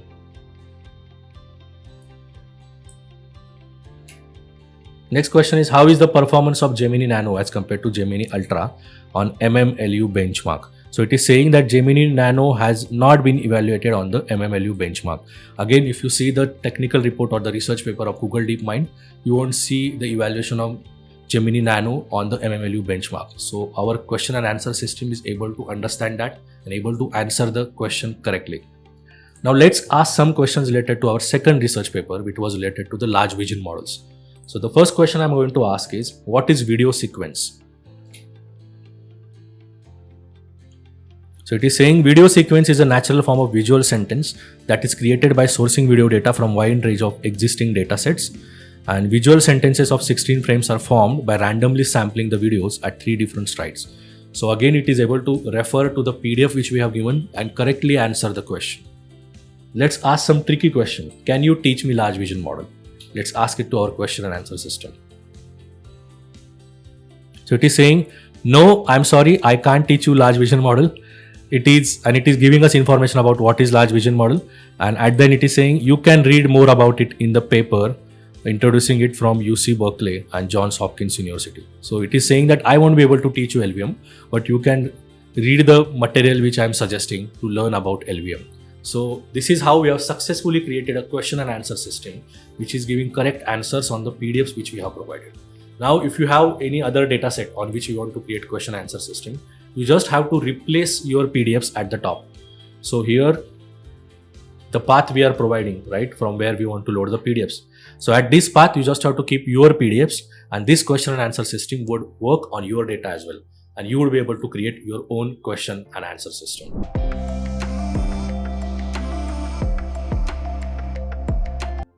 So NumPy array are really useful in Python for performing mathematical operations. So if you compare NumPy with Python list, so NumPy would consume less memory and it is definitely much faster as compared to the list implementation of Python, and it is very convenient to use. So when you are working specifically on problem statements related to the data science, or when you are building machine learning models like neural networks, so in those cases NumPy is really useful. Now let's get started. So you can import NumPy package using import NumPy as NP. So NP is just a short form you are creating for referring NumPy package anywhere in the code. And this comes with the default installation of Anaconda. So you won't have to install this package separately. Now let's try to create a NumPy array. So for that you have to do np.array. So NP is the short form that we are using for referring the NumPy package. And then from NumPy we are calling array function. And to that we are passing a list for which we want to create a NumPy array. So if we create this array and then print the type of this array, it would be a NumPy array. And then we can also print the content of this array using print statement. So this is how we have created a NumPy array. We can also create a multi-dimensional array using NumPy. So it doesn't have to be just like a single dimensional. So here we are creating an array with 2 rows and 4 columns. So similarly we would do np.array, and then in brackets we would pass the 2 rows which we want to create as an array,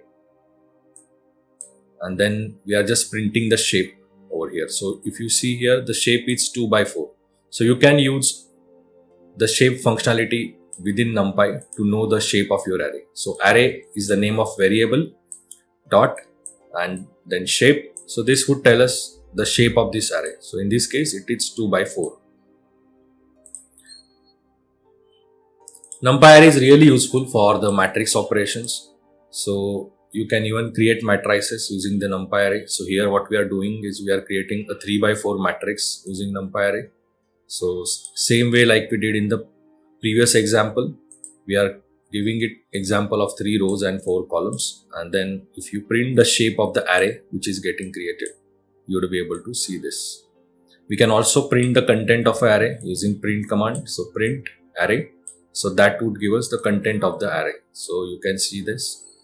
Whatever content we passed here, it's printed over here. So we are able to create a 3 by 4 dimensional array using the Numpy.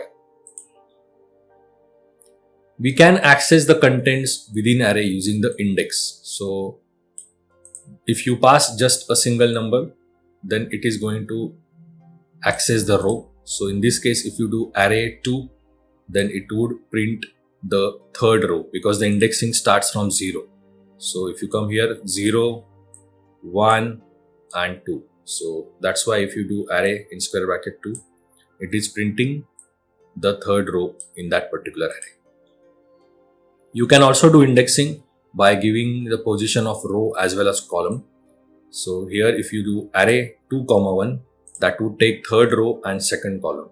So third row is this, and the second column in this is like, this is the first column, this is the second column. So that's why we are able to see 60 over here. Even for the columns, the indexing starts with 0.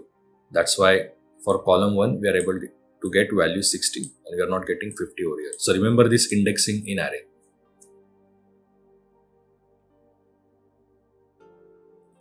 We can also change the shape of array using the reshape command in Numpy. So let's create an array here. So we are creating a 3 by 4 array and then we are printing it. So if you see here, this is the array that we have created. Now if you want to change the shape of this array, that is possible using reshape command.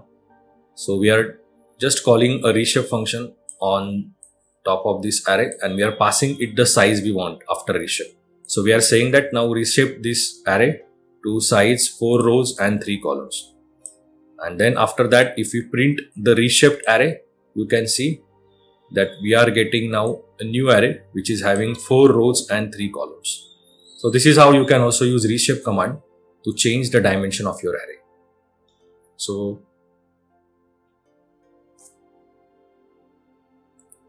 then in Numpy, you can also do something called as array flattening. So in this, what happens is you're converting your multi-dimensional array into a single dimensional array. This is specifically useful in the neural networks. So here we are again creating an array using Numpy. We are creating a 3 by 4 array. And then after that, we are flattening that array using reshape function. So if you call a reshape function on array and then pass it a value -1, that would result in a flattened array. So if you see this output, here we are converting this 3 rows 4 columns array into just a single row array. So this is also called as a 1D array or a flattened array. So you can do array flattening in Numpy using a reshape function and you have to pass -1 as a parameter to flatten the array. Then Numpy also provides functionality for sorting array. So if we have created any array, now let's create an array and we are giving various numbers in it, 23, 43, 5, 8, 90, 100. We can sort this array using Numpy. So you just have to do np.sort. So we are calling a sort function from Numpy here and then to it we are passing our array. And you can see here that we are getting the output which is sorted. 5, 8, 23, 43, 90, 100. So this array is sorted in an ascending order using the sort function in Numpy. Then in Numpy, we also have functionality for generating random numbers. So this functionality would be useful when you have a use case where you need to generate random numbers in certain range, right? So for that, you have to first import random functionality within Numpy. So you can do that using from Numpy import random, and within random there is a function which is implemented called as randint. You can use this function for creating random numbers. So we are calling a function randint and to it we are passing number 100. So what this would tell to this function is it has to generate numbers in the range of 0 to 100. So by default the start number is 0 and you have to pass the end number which we are passing 100 over here. And then we are also passing a size parameter which tells how many numbers we have to generate. So we are saying size is equal to 10. So in this case, the function would generate 10 random numbers in the range of 0 to 100. So if you run this, you would get 10 random numbers generated in the range of 0 to 100 using the randint function. Then as I mentioned before, you can also do mathematical operations using NumPy array. So for example, you can do dot product using the NumPy array. So now let's create two vectors in the form of 1D arrays. So we are creating vector A and we are passing it values 1, 2, 3. So this would be our first vector. And then we are creating vector B and we are passing it value 4, 5 and 6. So this would be our second vector. So the dot product is basically you are multiplying the two vectors based on their dimension. So the first dimension is 1 over here and it's 4 over here. So it would be 4 into 1 plus 5 into 2 plus 6 into 3. So this is what happens basically in case of a dot product. So this implementation is already there in the dot function within NumPy. So you can just call a dot function np dot and to it you can pass your two vectors. So we are passing A and B to it. And in this way you can get the dot product between two vectors using NumPy. So the output would be 32 based on this calculation, which is happening at the backend in the dot function.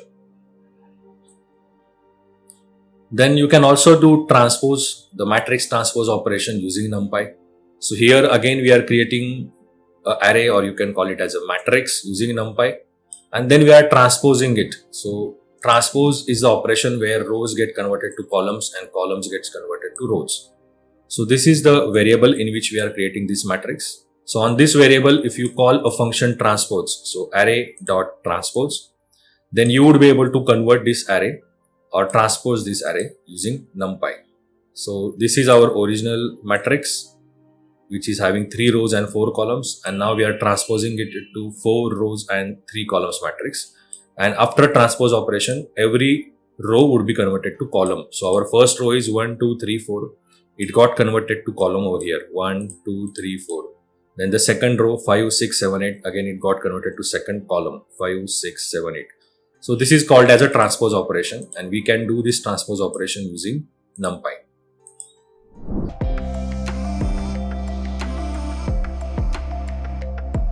So our first question is, create NumPy array with 50 random numbers in the range of 10 to 100 generated using random number generator and print sum of all the numbers in NumPy array. So first of all, let's import NumPy because we would need it in this NumPy assignment, and we want to generate random numbers. So for that we would use random module from NumPy import random. Let's run this. Now we want to create array with 50 random numbers. So let's do this. Data is equal to random. In random there is a rand int function which you can use for generating random integer numbers.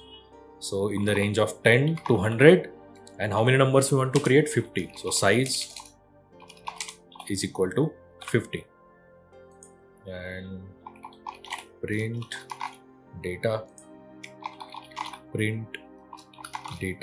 dot sum, because we want to get addition of all the numbers. Now let's run this code.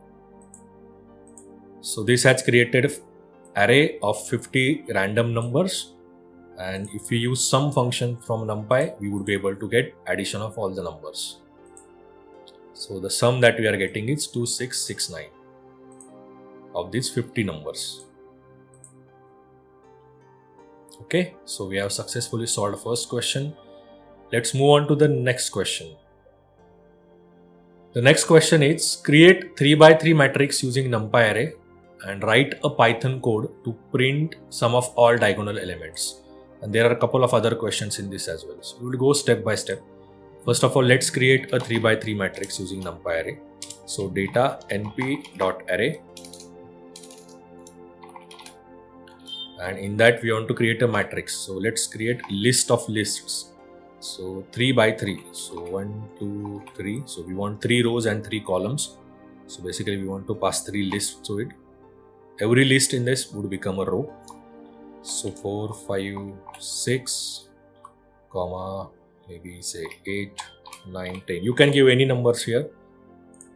And let's run this. And let's print data. So you can see we have created a 3 by 3 matrix, you can also check the shape of matrix using shape parameter. So data.shape would give you shape of that matrix. And the next question is write a Python code to print sum of all diagonal elements. So you can get sum of all diagonal elements using trace function in Numpy. So data.trace, and let's run this. It is giving us 16. Now which are the diagonal elements in this matrix? 1, 5 and 10. So 1 plus 5 is 6 and 6 plus 10 is 16. So that's what we are getting here.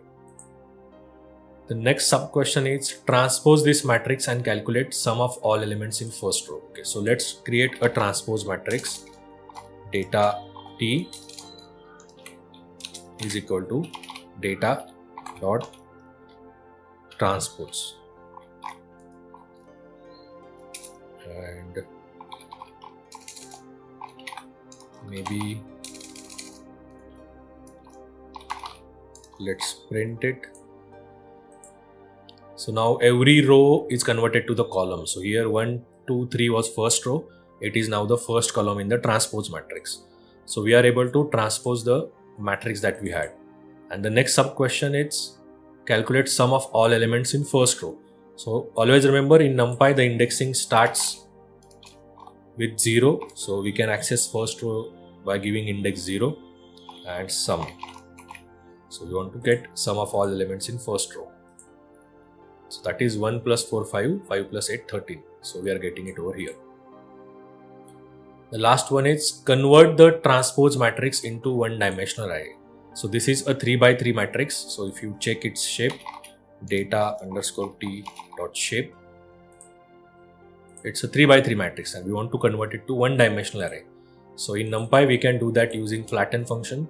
So data_t.flatten, and if you run this, you will see that 3 by 3 matrix is now converted to one-dimensional array using a flatten function. So we have completed the second question as well. Let's move on to the last question.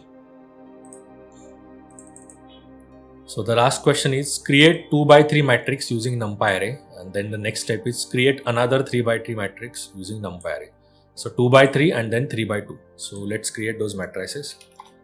Data_1 is equal to, maybe we can take a reference from here just for faster typing. Okay, so we wanted 2 rows and 3 columns. So let's delete the last row.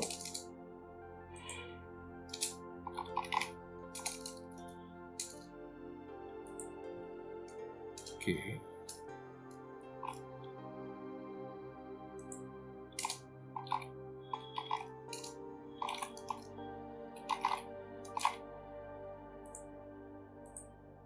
So 2 by 3 matrix is created, 2 rows and 3 columns.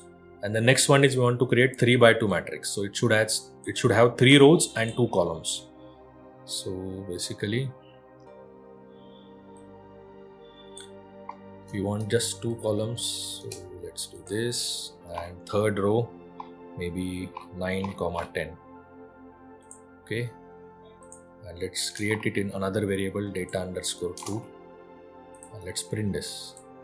So now we have another matrix which has 3 rows, 1, 2, 3 and 2 columns. So we have created second matrix as well. Now what's the next question?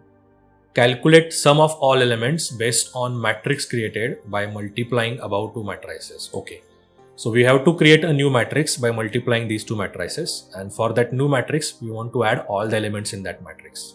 So first of all, let's create a new matrix which is a dot product of these 2.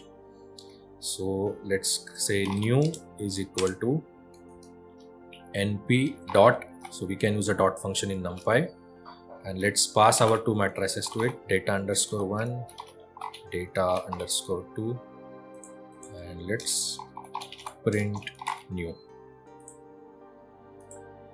So this is the matrix now we have created by multiplying the 2 matrices. So when we multiply the matrices, the new matrix which is created always has dimension which is equal to rows of first matrix into columns of second matrix. So it would be 2 rows into 2 columns. So 2 by 2 matrix is created by multiplying the 2 matrices, and we want to get sum of all elements in this matrix. So what we can do is new dot sum, and let's run this. So it is adding up all the elements in this new matrix which is created, and the value that we are getting is 249. So this is how we have successfully solved third question as well.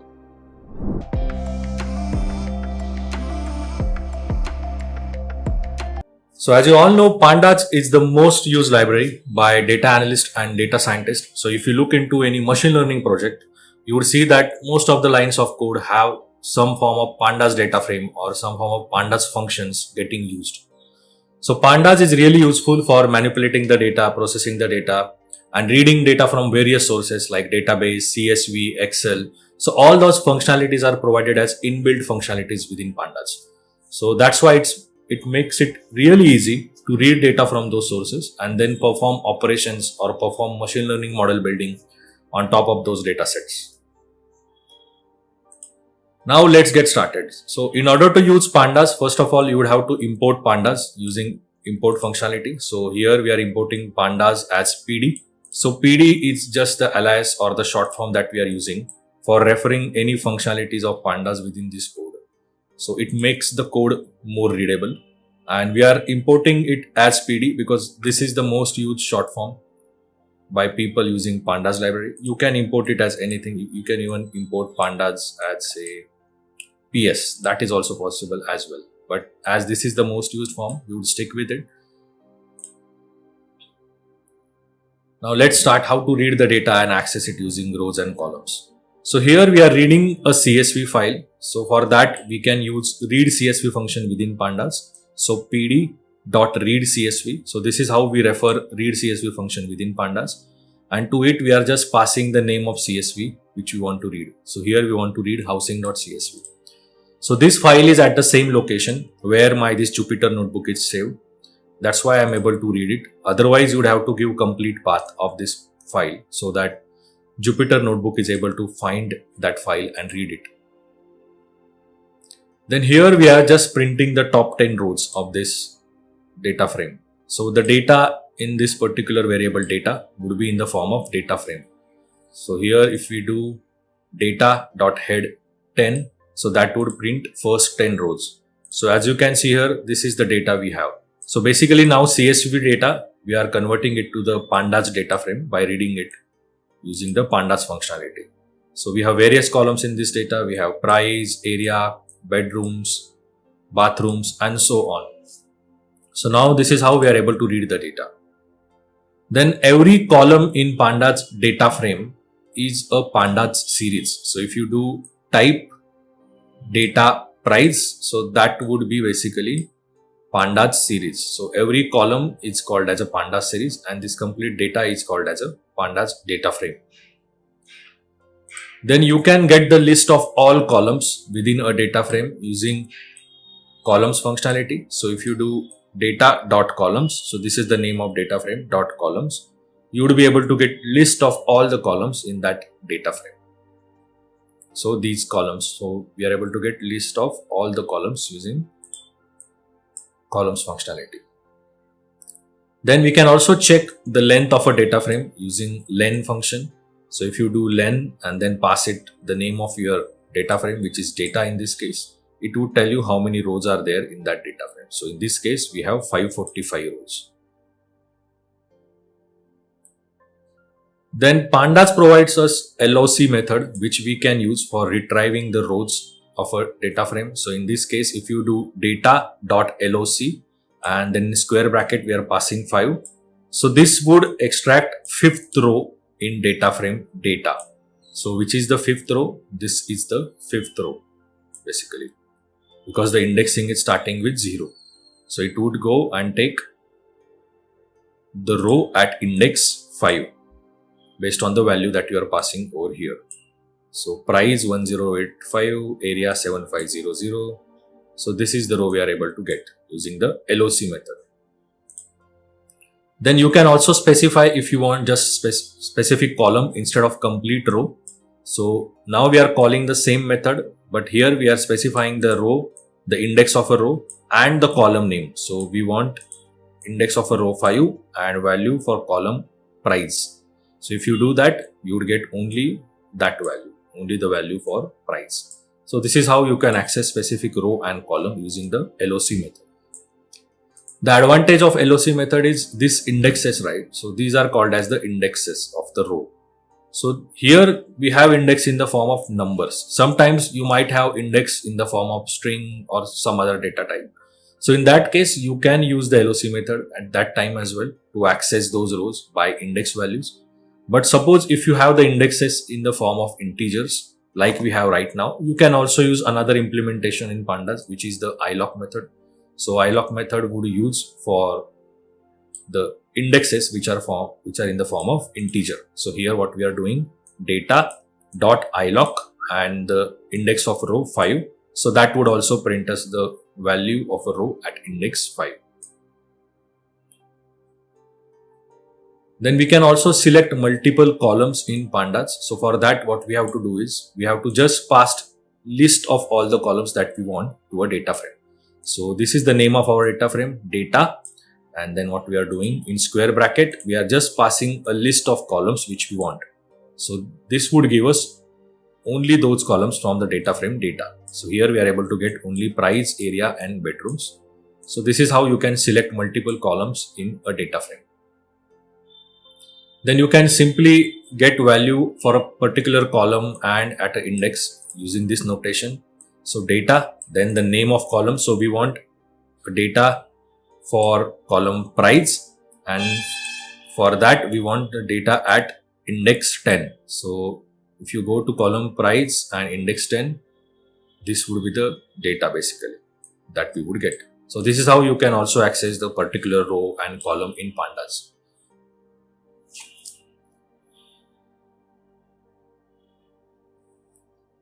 Then we can also filter the data frame using the filtering operations on data frame.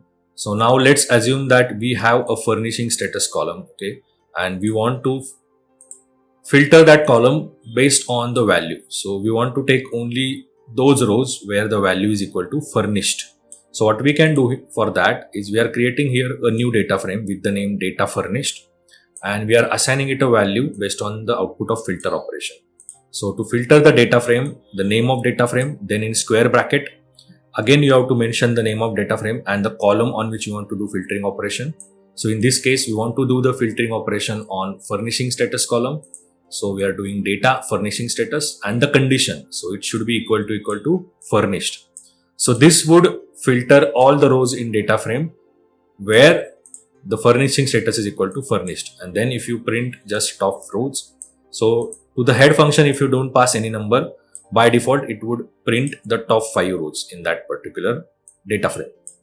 So if you do this operation, you can see that now in furnishing status, we are getting only those rows where the furnishing status is equal to furnished because we have done the filtering operation over here. We can also do this filtering operation on 2 columns simultaneously. So we might have a requirement where we want to get data of all the houses where the furnishing status is furnished and the price is less than certain value. So in that case, you can do the filtering operation on multiple columns. So how you can do that? Again, we are creating a variable here, and to it we are assigning the output of our filtering operation. So name of data frame, then within bracket, we want to do the filtering on furnishing status column. That's why we are doing data furnishing status is equal to furnished.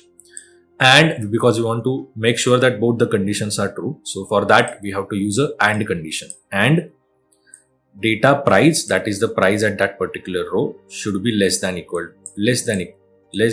this value which we have.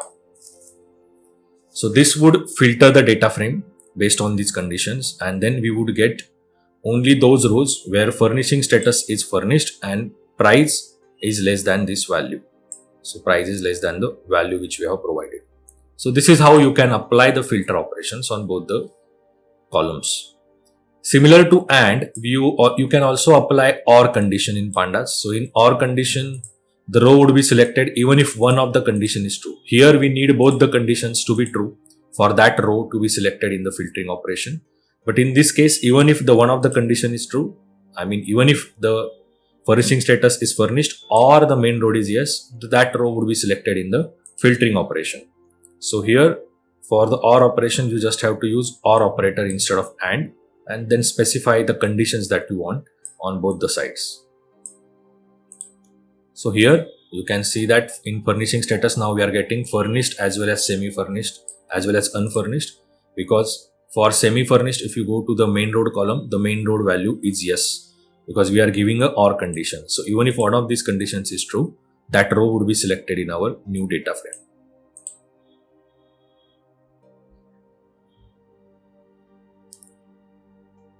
Then we can also get count of a unique values in a column using value counts function. So we have a value counts function within pandas, which we can use for getting the count of unique values in particular column. So suppose furnishing status is a column in our data, right? And we want to know what are the different values present in this column and what is their number. Then what we can do is data furnishing status dot value count. So we are just calling a value counts function on this column, and that would tell us the counts. So this column has semi-furnished value 227 times. So there are 227 rows which have value equal to semi-furnished. Then we have 178 rows, or you can say 178 houses which have unfurnished value, and 140 values are furnished. So this is how you can use value counts function. Similarly, you can try a value counts function on other column as well. So here we are trying value counts function on parking column. So data parking dot value counts. So this would give us the value and specific count based on the parking column. So we have 299 houses where the parking value is 0. Then we have 126 houses or 126 roads where the parking value is 1. So this is how you can use value counts function when you just want to see the count and values. In a case where you just want to know the unique values present in that particular column and not the count, then in that case you can use a unique function in pandas. So what you can do is data furnishing status. So this is the name of column dot unique. So this would give us just the list of unique values present in that particular column. So in furnishing status, the unique values which we have are furnished, semi-furnished and unfurnished. So this is how you can use the unique function.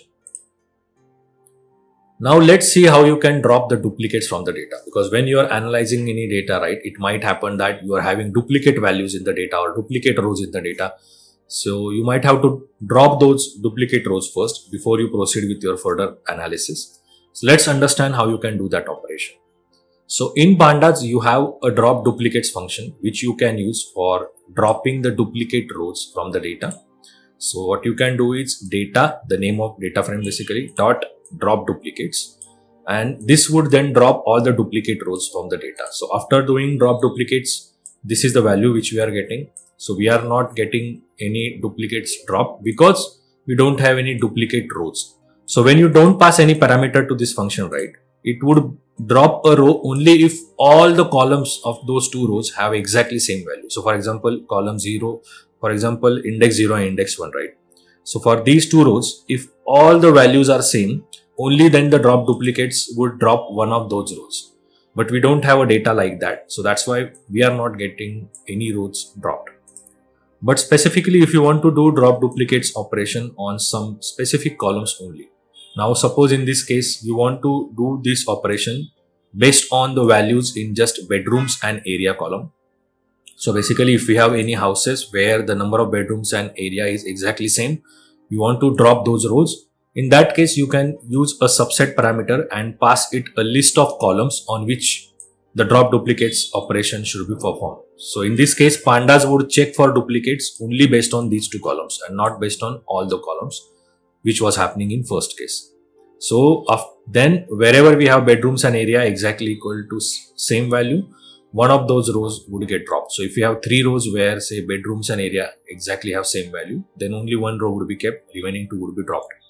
So if we do this on our data, then after dropping the duplicates, you can see here the length that we are getting of a data frame is 373. So this is how we are able to drop the duplicate values based on the specific columns.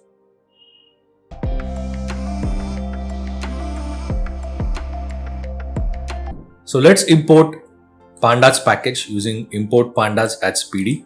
So PD is just the alias or the short form that we would use for referring to a pandas package. Then we can read data from CSV using read CSV function in pandas. So pd.readcsv, and then here we are passing the name of CSV file, which is stored at the same location where we have this Jupyter notebook. Then using this function, we are able to read data from CSV into our data frame, which we are calling as a data. Then we have a head function in pandas, which we can use for getting the data of top n rows. So to this head function, we are passing value 10. So this would give us top 10 rows in data frame data. So this is how we can get the top 10 rows in data frame data. So in this data frame, we have various columns like price, area, bedrooms, bathrooms. Now let's see how we can use this data and pandas to do the data processing and data manipulation operations. So we would start with data aggregation. Now suppose you have got the data of this housing prices, right, where we have information about how many bedrooms or bathrooms this particular house has, what's its price, whether it is furnished or unfurnished, how many parkings are there, is there air conditioning. So we have all these data points. Now, and you have been asked that tell me average price of house based on bedrooms. So for 1 bedroom house, what is the average price? For 2 bedroom house, what is the average price? Then to answer those questions, right, you can use simple data aggregation in pandas. So for that, you can use group by function. So name of data frame dot group by, and to it you are passing the name of column based on which you want to do the aggregation. So in this case, we want to do aggregation based on bedrooms columns. So by bedrooms. And then in square bracket, you have to specify the column name on which you want to apply aggregation operation. So in this case, we want to apply average or mean operation on column price. So price dot mean. So what this would give us is the number of bedrooms and corresponding mean or average price. So 1 bedroom house, this is the average price. For 2 bedroom house, this is the average price. So in general, if you see here, as the number of bedrooms are increasing, the price of house is increasing as well. We can also do the aggregation by using multiple columns. So for example, you want to do aggregation using bedrooms, but you want to get mean value of price as well as number of stories. So in that case, you can pass both the column names over here. So data dot group by, then group by using bedrooms column and apply aggregation on price and stories. So on price and stories, we are applying the mean function. So for 1 bedroom house, this is the average price and these are the average number of stories. For 2 bedroom house, this is the average price and this is the average number of stories. So this is how we can apply the aggregate operation on multiple columns using pandas. Then it might happen that you want to group by multiple columns, right, and then apply the aggregation. So in this case, suppose you want to aggregate using bedrooms as well as bathrooms and then find the average price. Then you have to pass the name of those columns into this group by function in the form of list. And then here we are saying that, okay, calculate the average price of based on the column price over here. So here you can see what we are getting: bedrooms, bathrooms. So for 1 bedroom and 1 bathroom, this is the average price. Then for 2 bedroom, 1 bathroom, this is the average price. 2 bedrooms, 2 bathroom, this is the average price. So this is how we are able to use group by function and group the data or aggregate the data using multiple columns and calculate the aggregated value based on the price column. So like we are calculating mean value here, we can also calculate the median value. So instead of mean, we just have to call a median function and that would give us the median value based on the group by operation which we are doing over here. And we can also use other functions like mean, max to get minimum value, maximum value. So based on the requirement you have, you can use the specific function to perform the aggregation and calculations. Now let's see how we can sort the data using pandas, because you might get requirement where you want to sort the data based on specific column or multiple columns. So let's see how you can do that. So in pandas, there is a function called as sort values, which can be used for sorting the data. So by default, the sorting would be in ascending order. So suppose we want to sort all the data frame using the price column and we want to sort it from low to high, that is in the ascending order. Then we can simply call sort values function on top of the data frame, and then we have to pass a parameter by is equal to price. So sort it using price column. So that would sort our data frame using price column. And as you can see here, the price column, we are getting now values from small value to the higher value. It is now sorted. The data frame is sorted now using the price column. And that is why we are seeing the indexes now getting changed. For sorting the data frame in descending order, right, what we can do is, when we call the sort values function, we just have to pass it a ascending parameter. So you're calling sort values function, then you are saying that, okay, I want to sort by price column and ascending equal to false. So what this tells pandas is that it has to sort in descending order. So if you do this, you would get the data sorted in descending order, where we have high value at the top, then the value after it. So this is sorting our data frame in descending order with respect to the price column. So this is how you can do the descending sorting operation using sort values function in pandas. So here if you see, right, whenever we are calling a function, right, and then passing it specific values, after sorting we are again reassigning values, or after sorting we are again reassigning the data frame to our data frame data. So if you don't want to do this operation, and instead after doing this only update our original data frame, so in that case you can use in place is equal to true parameter. So when you pass this parameter to a pandas function, it tells pandas that after doing this sorting operation, just update the original data frame as well. So that's why then we don't have to do the operation like we are doing here, data is equal to our sorting operation. So what this does is, like, after sorting, it updates the data into our data frame data. But here, as we are passing in place is equal to true, after sorting, automatically the value in our original data frame would be updated. So if you do this and then print the top n rows using head function, you can see here that we are getting a data here, which is sorted. As we are not passing any parameter to it, it is sorted in the ascending order, low value to high value.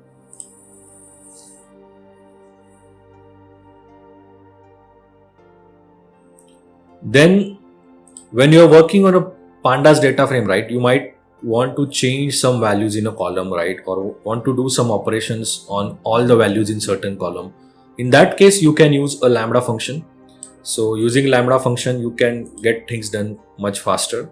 So what you are doing here is, basically, suppose you have a guest room column, right, and in guest room you have values in the form of, say, text. So guest room no, there are 448 rows where guest room value is no, and there are 97 rows where guest room value is yes. So we are getting these values using the value counts function in pandas. So on guest room, if you apply value counts function, you would be able to see the unique values and their specific count. Now in this, if you want to convert this no and yes into numbers, right, so you can get that done using the lambda function. So how to do that? Data guest room, so name of column on which you want to apply lambda function, dot, then use function apply, and then within apply you have to use keyword lambda. Lambda x should be set to 0 if x is equal to no, else it should be set to 1. So here x refers value in every row in guest room column. So at any row, if the value of x or the value at that particular row for column guest room is equal to no, then our apply and lambda functionality would set that to 0, else it would set it to 1. So yes would be replaced by 1 and no would be replaced by 0. So that's why when we do this operation, and after that if we apply the value counts function on guest room column, you can see here now we have 448 zeros and 97 ones, because we replaced no with 0 and yes with 1. So this is how you can use lambda functionality to change the values of all rows in particular column based on the condition that we are specifying over here.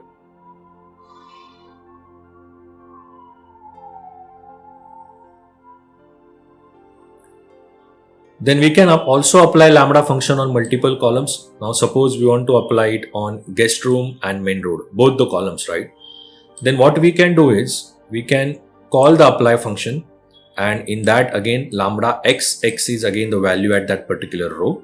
So we are setting that value to yes. We are creating a new column here basically. We are creating a new column to which we are going to assign the values which you are getting from the output of this row.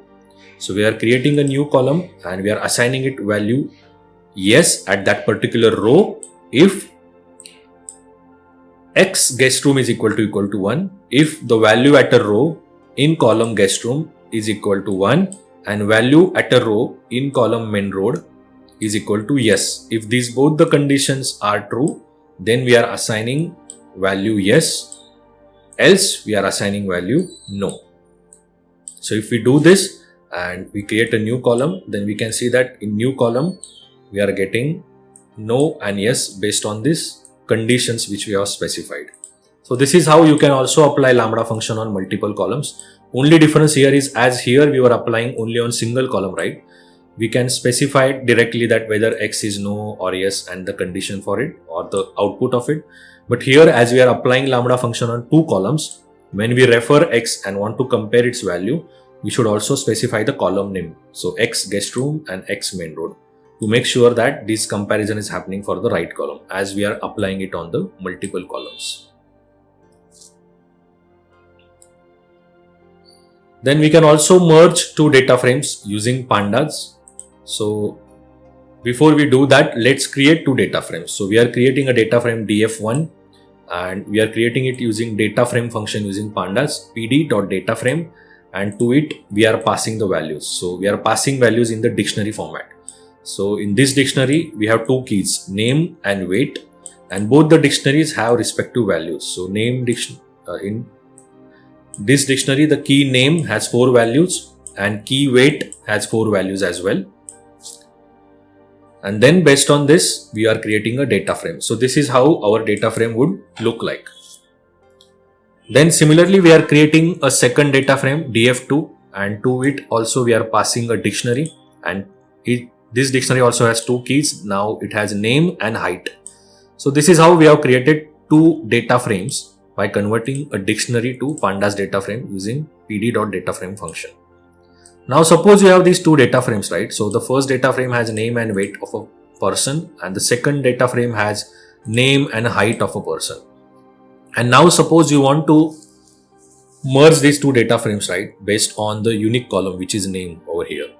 So you can do that using a merge function in pandas. So for that you have to pass a name of first data frame, so in this case df1, and to this data frame you want to merge data frame df2. So that's why df1.merge is the function, and to it your first parameter is the second data frame which you want to merge, which in this case is df2, and on which column you want to do the merging operation, because there needs to be one column which is common, right, based on which you can merge. So in this case it is name.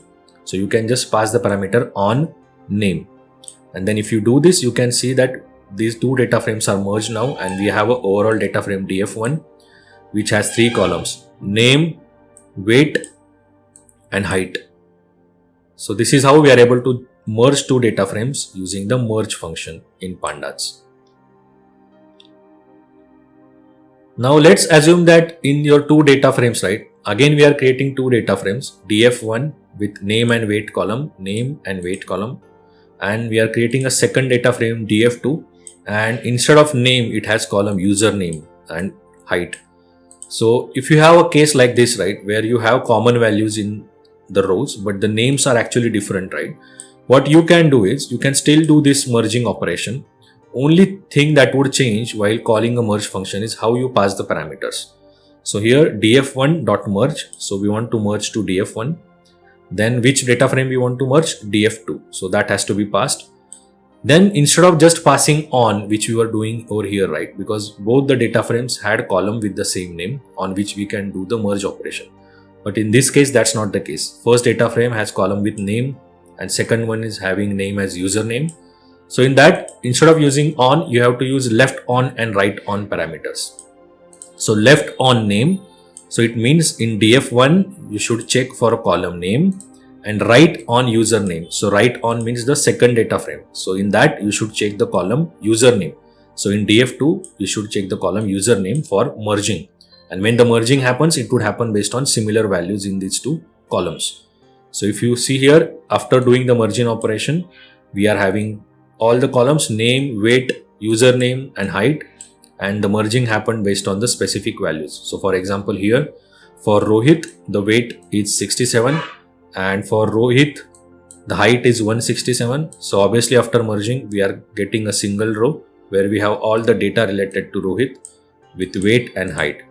Now as the column names were different in both the data frames, we are getting both the column names over here, name as well as username, after the merging operation. Then we can also do the concatenation operation on pandas data frame. So if we instead of joining or merging, right, if we simply want to concat the data frames, so basically concat the data frames along rows or along columns, we can do that using the concat function in pandas. So here I am just creating two data frames again, data frame df1 and data frame df2, like we created in above examples. So we have two data frames which have column name and weight, and the second data frame which has again column name and height. And now suppose we want to concat these two data frames, right? So what we can do is we can use concat function within pandas. So if you do pd.concat, then to that you have to pass list of all data frames, right? So we have to pass data frames in the form of list, because these square brackets indicate list. So first data frame df1, second data frame df2. Then you have to pass it axis value. So by default the axis value would be equal to 0, and it basically would join two data frames vertically. So you would place a second data frame below the first data frame. So this is how the concatenation happens if the axis value is equal to 0. So in this case, if you see here, as axis value is equal to 0, we have a first data frame and we are placing a second data frame below it. So this is how basically the joining operation or concatenation operation is happening. And the height column was not present in first data frame, right? That's why we are getting nan values for height over here. And the weight column was not present in the second data frame. That's why we are getting nan values for weight column in the second data frame, which we concatenated. And then if we set ignore index equal to true when doing this concatenation operation, it would reset the index of a new data frame which is getting created, because the indexes were same in both the data frames, like 0 to 3, 0 to 3.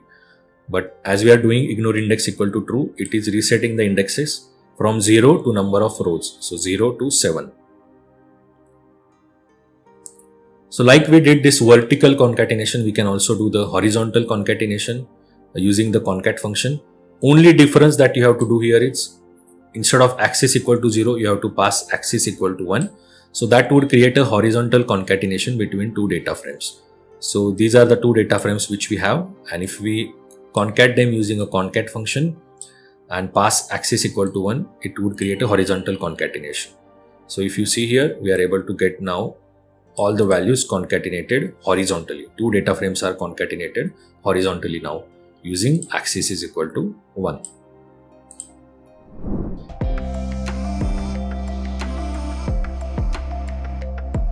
So we are getting data related to the housing, and in this data we have price of every house, its area, number of bedrooms, then is the house at main road, guest room, then availability of air conditioning, hot water heating. So basically for every house we have all the information along with its price, and we are now going to solve problem statements with respect to this data.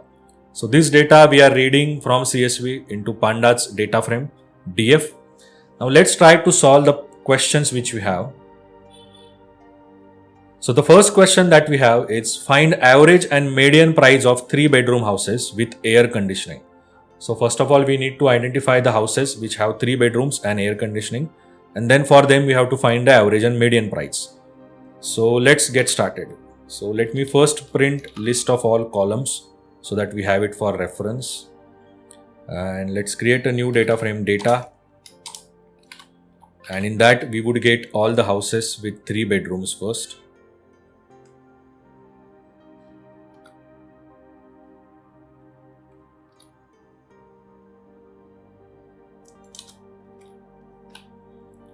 And second condition that we want to apply is air conditioning. But before we do that, maybe Let's do this.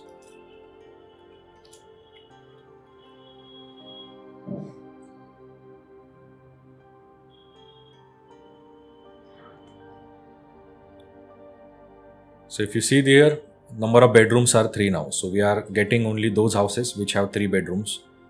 And now the next step would be getting houses which are having air conditioning, right? And 3 bedrooms obviously.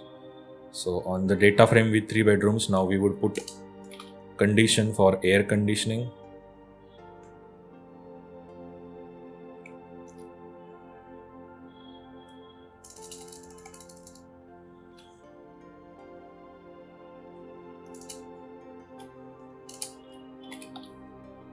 Okay, let's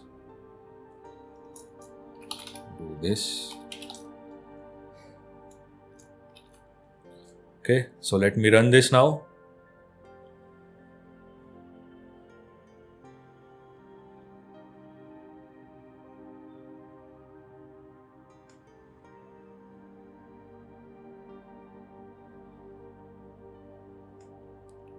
So we are now getting all the 3 bedroom houses and air conditioning is yes. So we want houses with 3 bedrooms and air conditioning. Now for this we have to find the mean and median price of the houses, and so this is becoming easy now. So basically print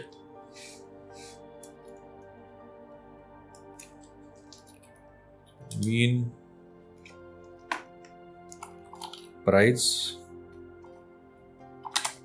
So that would be data price dot mean. We can use the mean function, and we want to print it in integer format. So I will just write integer over here.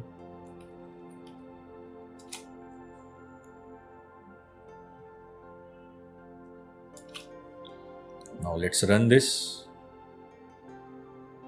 Okay, so this is the mean price of the houses, and let's calculate the median price as well. I would just take this for reference, and now instead of mean we would use median.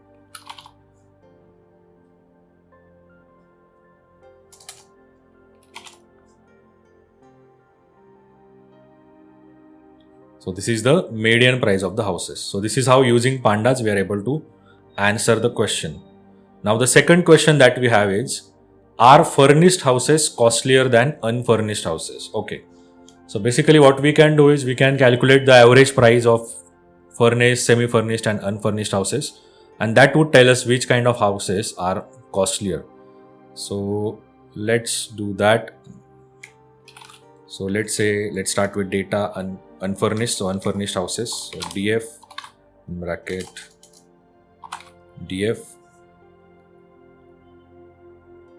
and what is the column for furnishing status? So basically it's furnishing status. So let me copy it so that we don't make any mistake.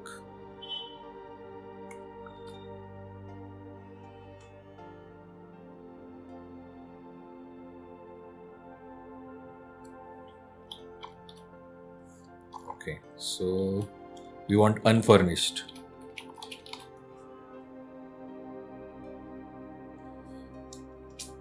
And let's take this.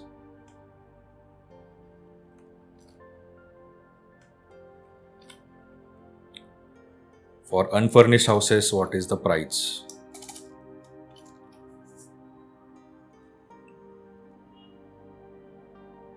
Okay, so this is the price for unfurnished houses, mean price. Now let's do for furnished. Maybe let's start with semi-furnished first. Semi-furnished, and let's change the data frame name to data s over here as well. Let's run this. Okay, so if you see here, for the unfurnished house, the price was around 4 million, and for the semi-furnished, it is going near 5 million. Now let's see what is the price for the furnished houses. Is it higher than these two categories?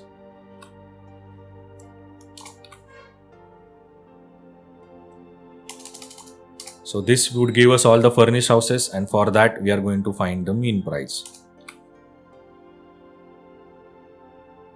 Okay, so if you see here, it is going around 5.5 million for the furnished houses. So basically, the house price is increasing along with the furnishing status. So for unfurnished houses, we have lower price. For semi-furnished, we have average price, and the higher price is there for the furnished houses. Right, so we have answered this question as well. Let's move on to our last question. So the question is, create a column with name flag and set it to true if the price of house is greater than 10 million, else set it to false. Okay. So in data frame df, we have to create a new column flag such that it is true if the price is greater than 10 million, right? So the price column is basically price, and we can use the lambda function to do this. Apply lambda x, we want to set it to true if x is greater than 10 million. So basically on 10 we would have 1, 2, 3, 4, 5, 6, 7. On 10 we would have 6 zeros, and else false. So we are setting price, we are setting the flag to true if the price is greater than 10 million, else we are setting it to false. And let's run this and let's see what we get. Okay, df flag, using value counts we can check how many true and how many false value we have in this particular column.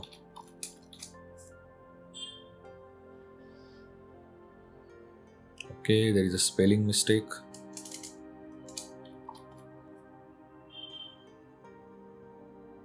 Right, so we have 8 true values and 537 false values. Let's check a data frame for our reference. Okay.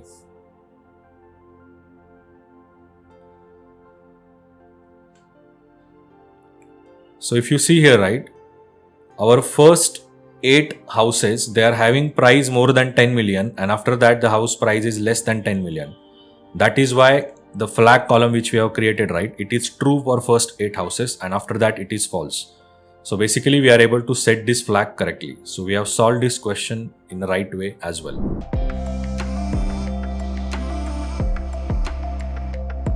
So let's start with the matplotlib visualization. So here we are importing the pyplot module from matplotlib, and we are importing the Numpy library for creating the data for visualization. So the first example that we would cover is line plot. So first of all, we are creating couple of points. So x points using Numpy array. So that is 2, 4. And then we are creating y coordinates using again Numpy array, and that is 5, 10. So we have created x coordinates and y coordinates. Now we would plot a line based on that. So here basically we are initiating a figure, and in that figure we are keeping the figure size as 3 by 3. So this 3 is basically in the form of inches. So we are creating figure which would be 3 inch by 3 inch.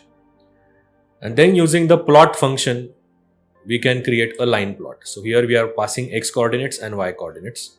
And then using plot.show, we would display that plot. So if you see here, our first point was 2, 5. So x was 2 and y was 5. So 2, 5. And the second point was 4, 10. So x was 4 and y was 10. So this is how we have created a line plot using matplotlib. Now this particular line you can show in different format as well. So in this example, now I am only changing this parameter. So we are passing the type of marker, type of line and color that we want. So we want a marker in the circle format, then we want a dotted line, and the color that we want is blue. So if you pass these parameters while calling plot function, this is how you would get the line. So this looks much better than our previous line, right? So this is how in matplotlib you also get options to create custom visualizations. Now if you see this plot, we haven't shown any X label or Y label, or we haven't given title to this plot, right? So title is very important. So that's what we are going to do now. So for that, what you can do is simply you can use plot.xlabel, and to that you can pass what label you want to show on x-axis. So here I am passing the text x-axis. So for y, we are passing the text y-axis, and we are giving the title to this plot using plot.title, and that we are passing line plot using matplotlib. So this is how your plot would look like. Here the X label you can show over here, Y label you can see over here, and the title which we have passed you can see over here. This now becomes a complete plot. So whenever you do any data visualization, make sure that you are giving labels to your X-axis, Y-axis as well as the title to your plot. That would make your plot really informative. So this was about line plot. Now let's try to create a scatter plot. So again we are creating a data. So we are creating couple of lists over here, X1 and Y1. And now we are going to create a scatter plot. So we have initiated a figure first of all, again 3 by 3. And for creating a scatter plot, you can use the scatter function. So to scatter function, you have to pass your X and Y coordinates, which you are passing over here. Then we are also passing the color that we want for that particular data point. So we are saying red color. Then we want line width as 2. And we are going to again use circular marker for this. And edge color of the circle, we are going to keep it green. So that's why we are passing edge color equal to green. And this S is equal to 50 basically represents the size of the circle. And again in this particular plot as well, we are passing X label and Y label along with the title. So this is how your scatter plot would look like. You can see every data point is now marked in the form of red circle because we are passing color red, and everything has a green edge because we are passing edge color as green. So this is how you can also create a scatter plot using matplotlib. So remember the scatter function for that. Then you might get a requirement where you have to plot 2 scatter plots in an overlap manner. So even that is possible using matplotlib. So what I am doing here, we already have a dataset 1. Now we are creating another dataset 2. And to overlap those 2 scatter plots, right? What you have to do is simply create another function called to scatter function, and in that pass on your second data point. So basically data points for X2 and Y2 we are passing over here, and for that now we are saying the color we want is yellow, and we want different kind of marker, a triangular marker, and this time we are putting edge color as red, and we are also changing the size of that particular triangular marker. So if you see here now, this is how we are able to create overlapped scatter plot. So basically we are able to plot this first dataset as well as second dataset into the same plot using matplotlib. So the second dataset now we are able to plot using triangular markers, and we are increasing the size. We are using different colors. So this is how when you have requirement to plot 2 different datasets as a scatter plot in a single plot, you can do this. Only change that we are doing, just to reiterate, is we are calling the scatter function again, and to that we are passing our second dataset along with the respective parameters.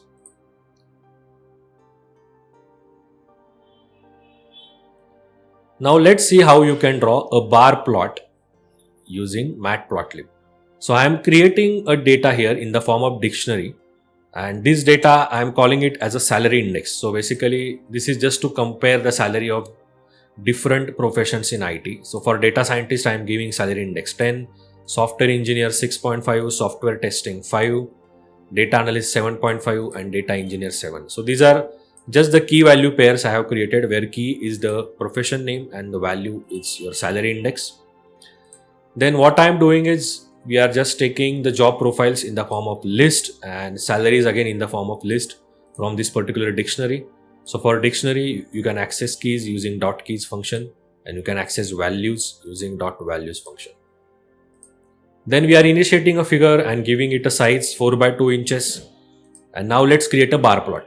So for bar plot, you can use bar function. So you are doing plot.bar, and to that you have to pass your job profile. So basically whatever you want to plot on X-axis, and on Y-axis you want the salary index. So that's what we are passing over here. And we are also passing the color of the bar plot. So we are saying that we want to keep the color blue, and the width of these bars we are putting 0.3 as the parameter. Then what we are doing is here, if you see plot.xticks, and we are doing rotation equal to 90. This is because these labels, data scientist, software engineer, if you don't rotate them, they would be printed in a horizontal manner and they basically would get overlapped on each other. That's why I'm rotating the labels on the X-axis, and that's why you're able to see them like this. and then usual parameters for x-axis label, y-axis label, and title we are passing. So if you see these plotting functions, only thing that is really changing from one type of plot from another type of plot is this main function which you are calling. So for line plot, if you remember, for line plot we were using the plot function, then for scatter plot we were using the scatter function, and then basically for this bar plot we are using the bar function. So if you see here, this is how our bar plot is created. You can see the salary indexes on y-axis and job profiles on x-axis. So this is how you can also pass any data that you have and create a bar plot. Now I have created a histogram using the matplotlib. So how to create a histogram? So first of all, we are creating a data from a random normal distribution, and for that distribution we are keeping the mean as 200. Then we are keeping the standard deviation as 20, and number of data points we are saying that we want 250 data points created out of this random sampling. So here we are just creating the data, and then we are initiating again a figure of size 3 by 3, and then we are plotting a histogram. So if you see here, now what we are doing is we are using the hist function for plotting histogram.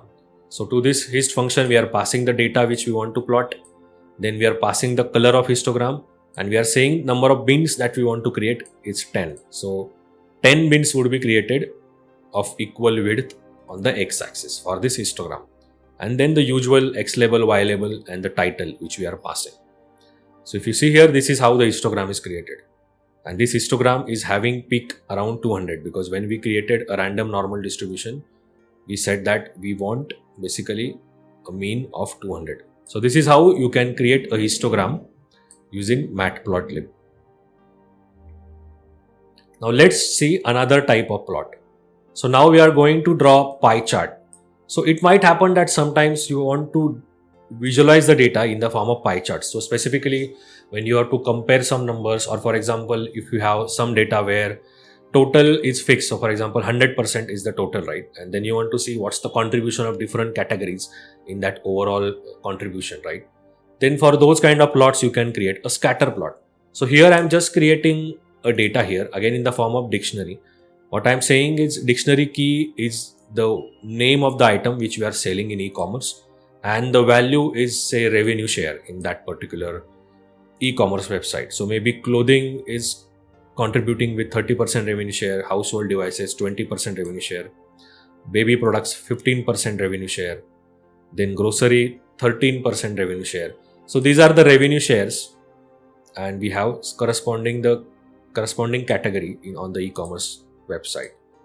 So what we are doing here is, again we have basically items which we are extracting from the keys and the percentage share which we are extracting from the values. And then we are initiating a figure as usual, which we are doing throughout these plotting exercises. And then for creating a pie chart, you have to use a pie function. So to this pie function, you have to pass values and labels. So labels would be your corresponding items. And then we are saying start angle as 90. So basically we want to start this pie chart over here. From this point, we want to start the pie chart. So if you see this line, this is at 90 degrees. That's why we are giving start angle as 90. And we are keeping counter clock as false because we want to create this pie chart in a clockwise manner. So that's why we are keeping counter clock as false. And we are then calling plot.legend, and we are giving the location and the position of the legend which we want to display, because we want to see which category is represented by which color. That would make your pie chart really readable. So if you see this pie chart now, this larger category is representing clothes, followed by household devices, followed by baby products. So these pie charts are really useful when you want to compare different categories and their corresponding numbers. So this, just by seeing this circle, it is very clear that clothing, household devices, and baby products are the top categories. And you would also see the corresponding legends over here. So this is how you can also create scatter plot using matplotlib.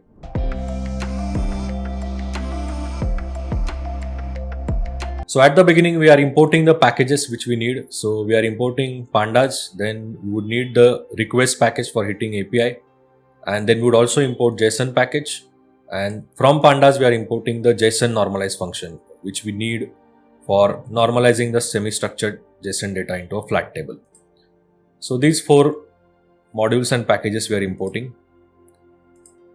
Then this is the API we have from which we can get the scheme code for any mutual fund. So for hitting any API from the request package, you can use the get function. So request.get and pass your API over here. And here I am keeping allow redirects to true, because if this API redirects to another API, right? So that redirection we want to allow. That's why we are keeping allow redirects to true. And afterwards, we are just printing the response that we are getting. So we are just printing the content type from the response. So let's run this code. So the response that we are getting is in JSON format. Now let's print the content that we are getting, okay?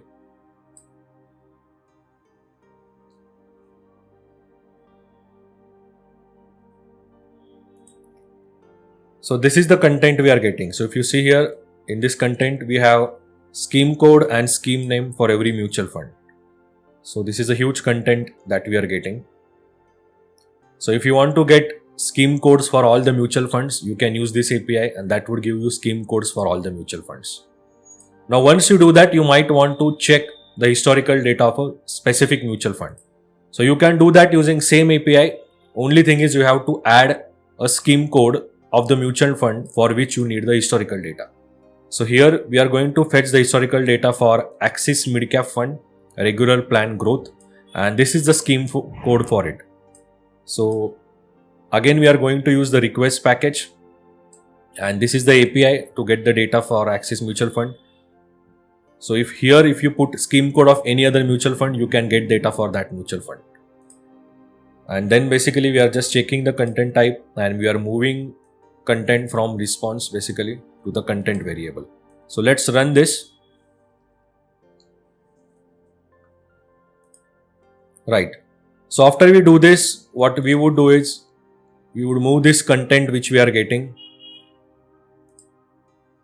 into a Python dictionary. So let's run this. So if you see this now, this is in the form of dictionary. So you have a list where we are getting date and then the corresponding NAV value of that particular mutual fund. Then we have information about fund house, scheme type, all other information. So now let's normalize this dictionary, okay? So that we can do using JSON normalize function. So basically now we are getting data in the form of data frame. Now let's open this data frame. So in this data frame, we have first column which is data and it is having information of date and NAV. Then we have status. Then we have information about fund house, scheme type, scheme category, scheme code and the scheme name. Okay. Now from this, if you want to analyze the mutual fund data, then we would need information about date and the corresponding NAV value, right? So we would have to extract it now from this data frame. So basically this first column in the data frame is in the form of dictionary. So we'll have to convert that dictionary into a data frame. So that's why we are using data frame creation logic. So we are going to create this data frame from dictionary, which we are going to fetch from the first column of this data frame. So let's run this code.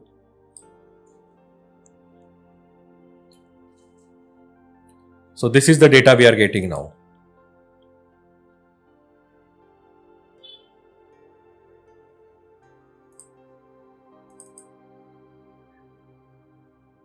So we have information in the form of date and NAV. Now let's convert this date column into date time format, because if you want to analyze this data, you would need this date column in the date time format. And now let's check what we are getting. So we have now converted this date column into date time format. And if you see, we are getting data till yesterday. So even the NAV value of yesterday we are getting. And if you sort this column by clicking here, we have historical data right from 2011. So it's a huge data that we are getting over here right from 2011 till today. Daily NAV value we are getting using the API. So now you can use this data and do your further analysis. I hope you are clear with analyzing or extracting the mutual fund data from API using Python. So I hope you are able to learn Python right from the basic topics to the advanced topics using this video. Now what I want all of you to do is keep on practicing Python, and based on the role that you are targeting, make sure that you are focusing on the important concepts throughout this video. Because when you go for the interviews, people are going to ask you to write Python course, and during that time, you won't have access to Google or any search engine. So you would have to write those small Python codes during the interview itself. So there is a lot of need of practice to make sure that you're able to crack those coding rounds. So thanks for watching complete video, and I wish you all the best for your transition journey. Thank you, and speak to you in the next video. Bye bye.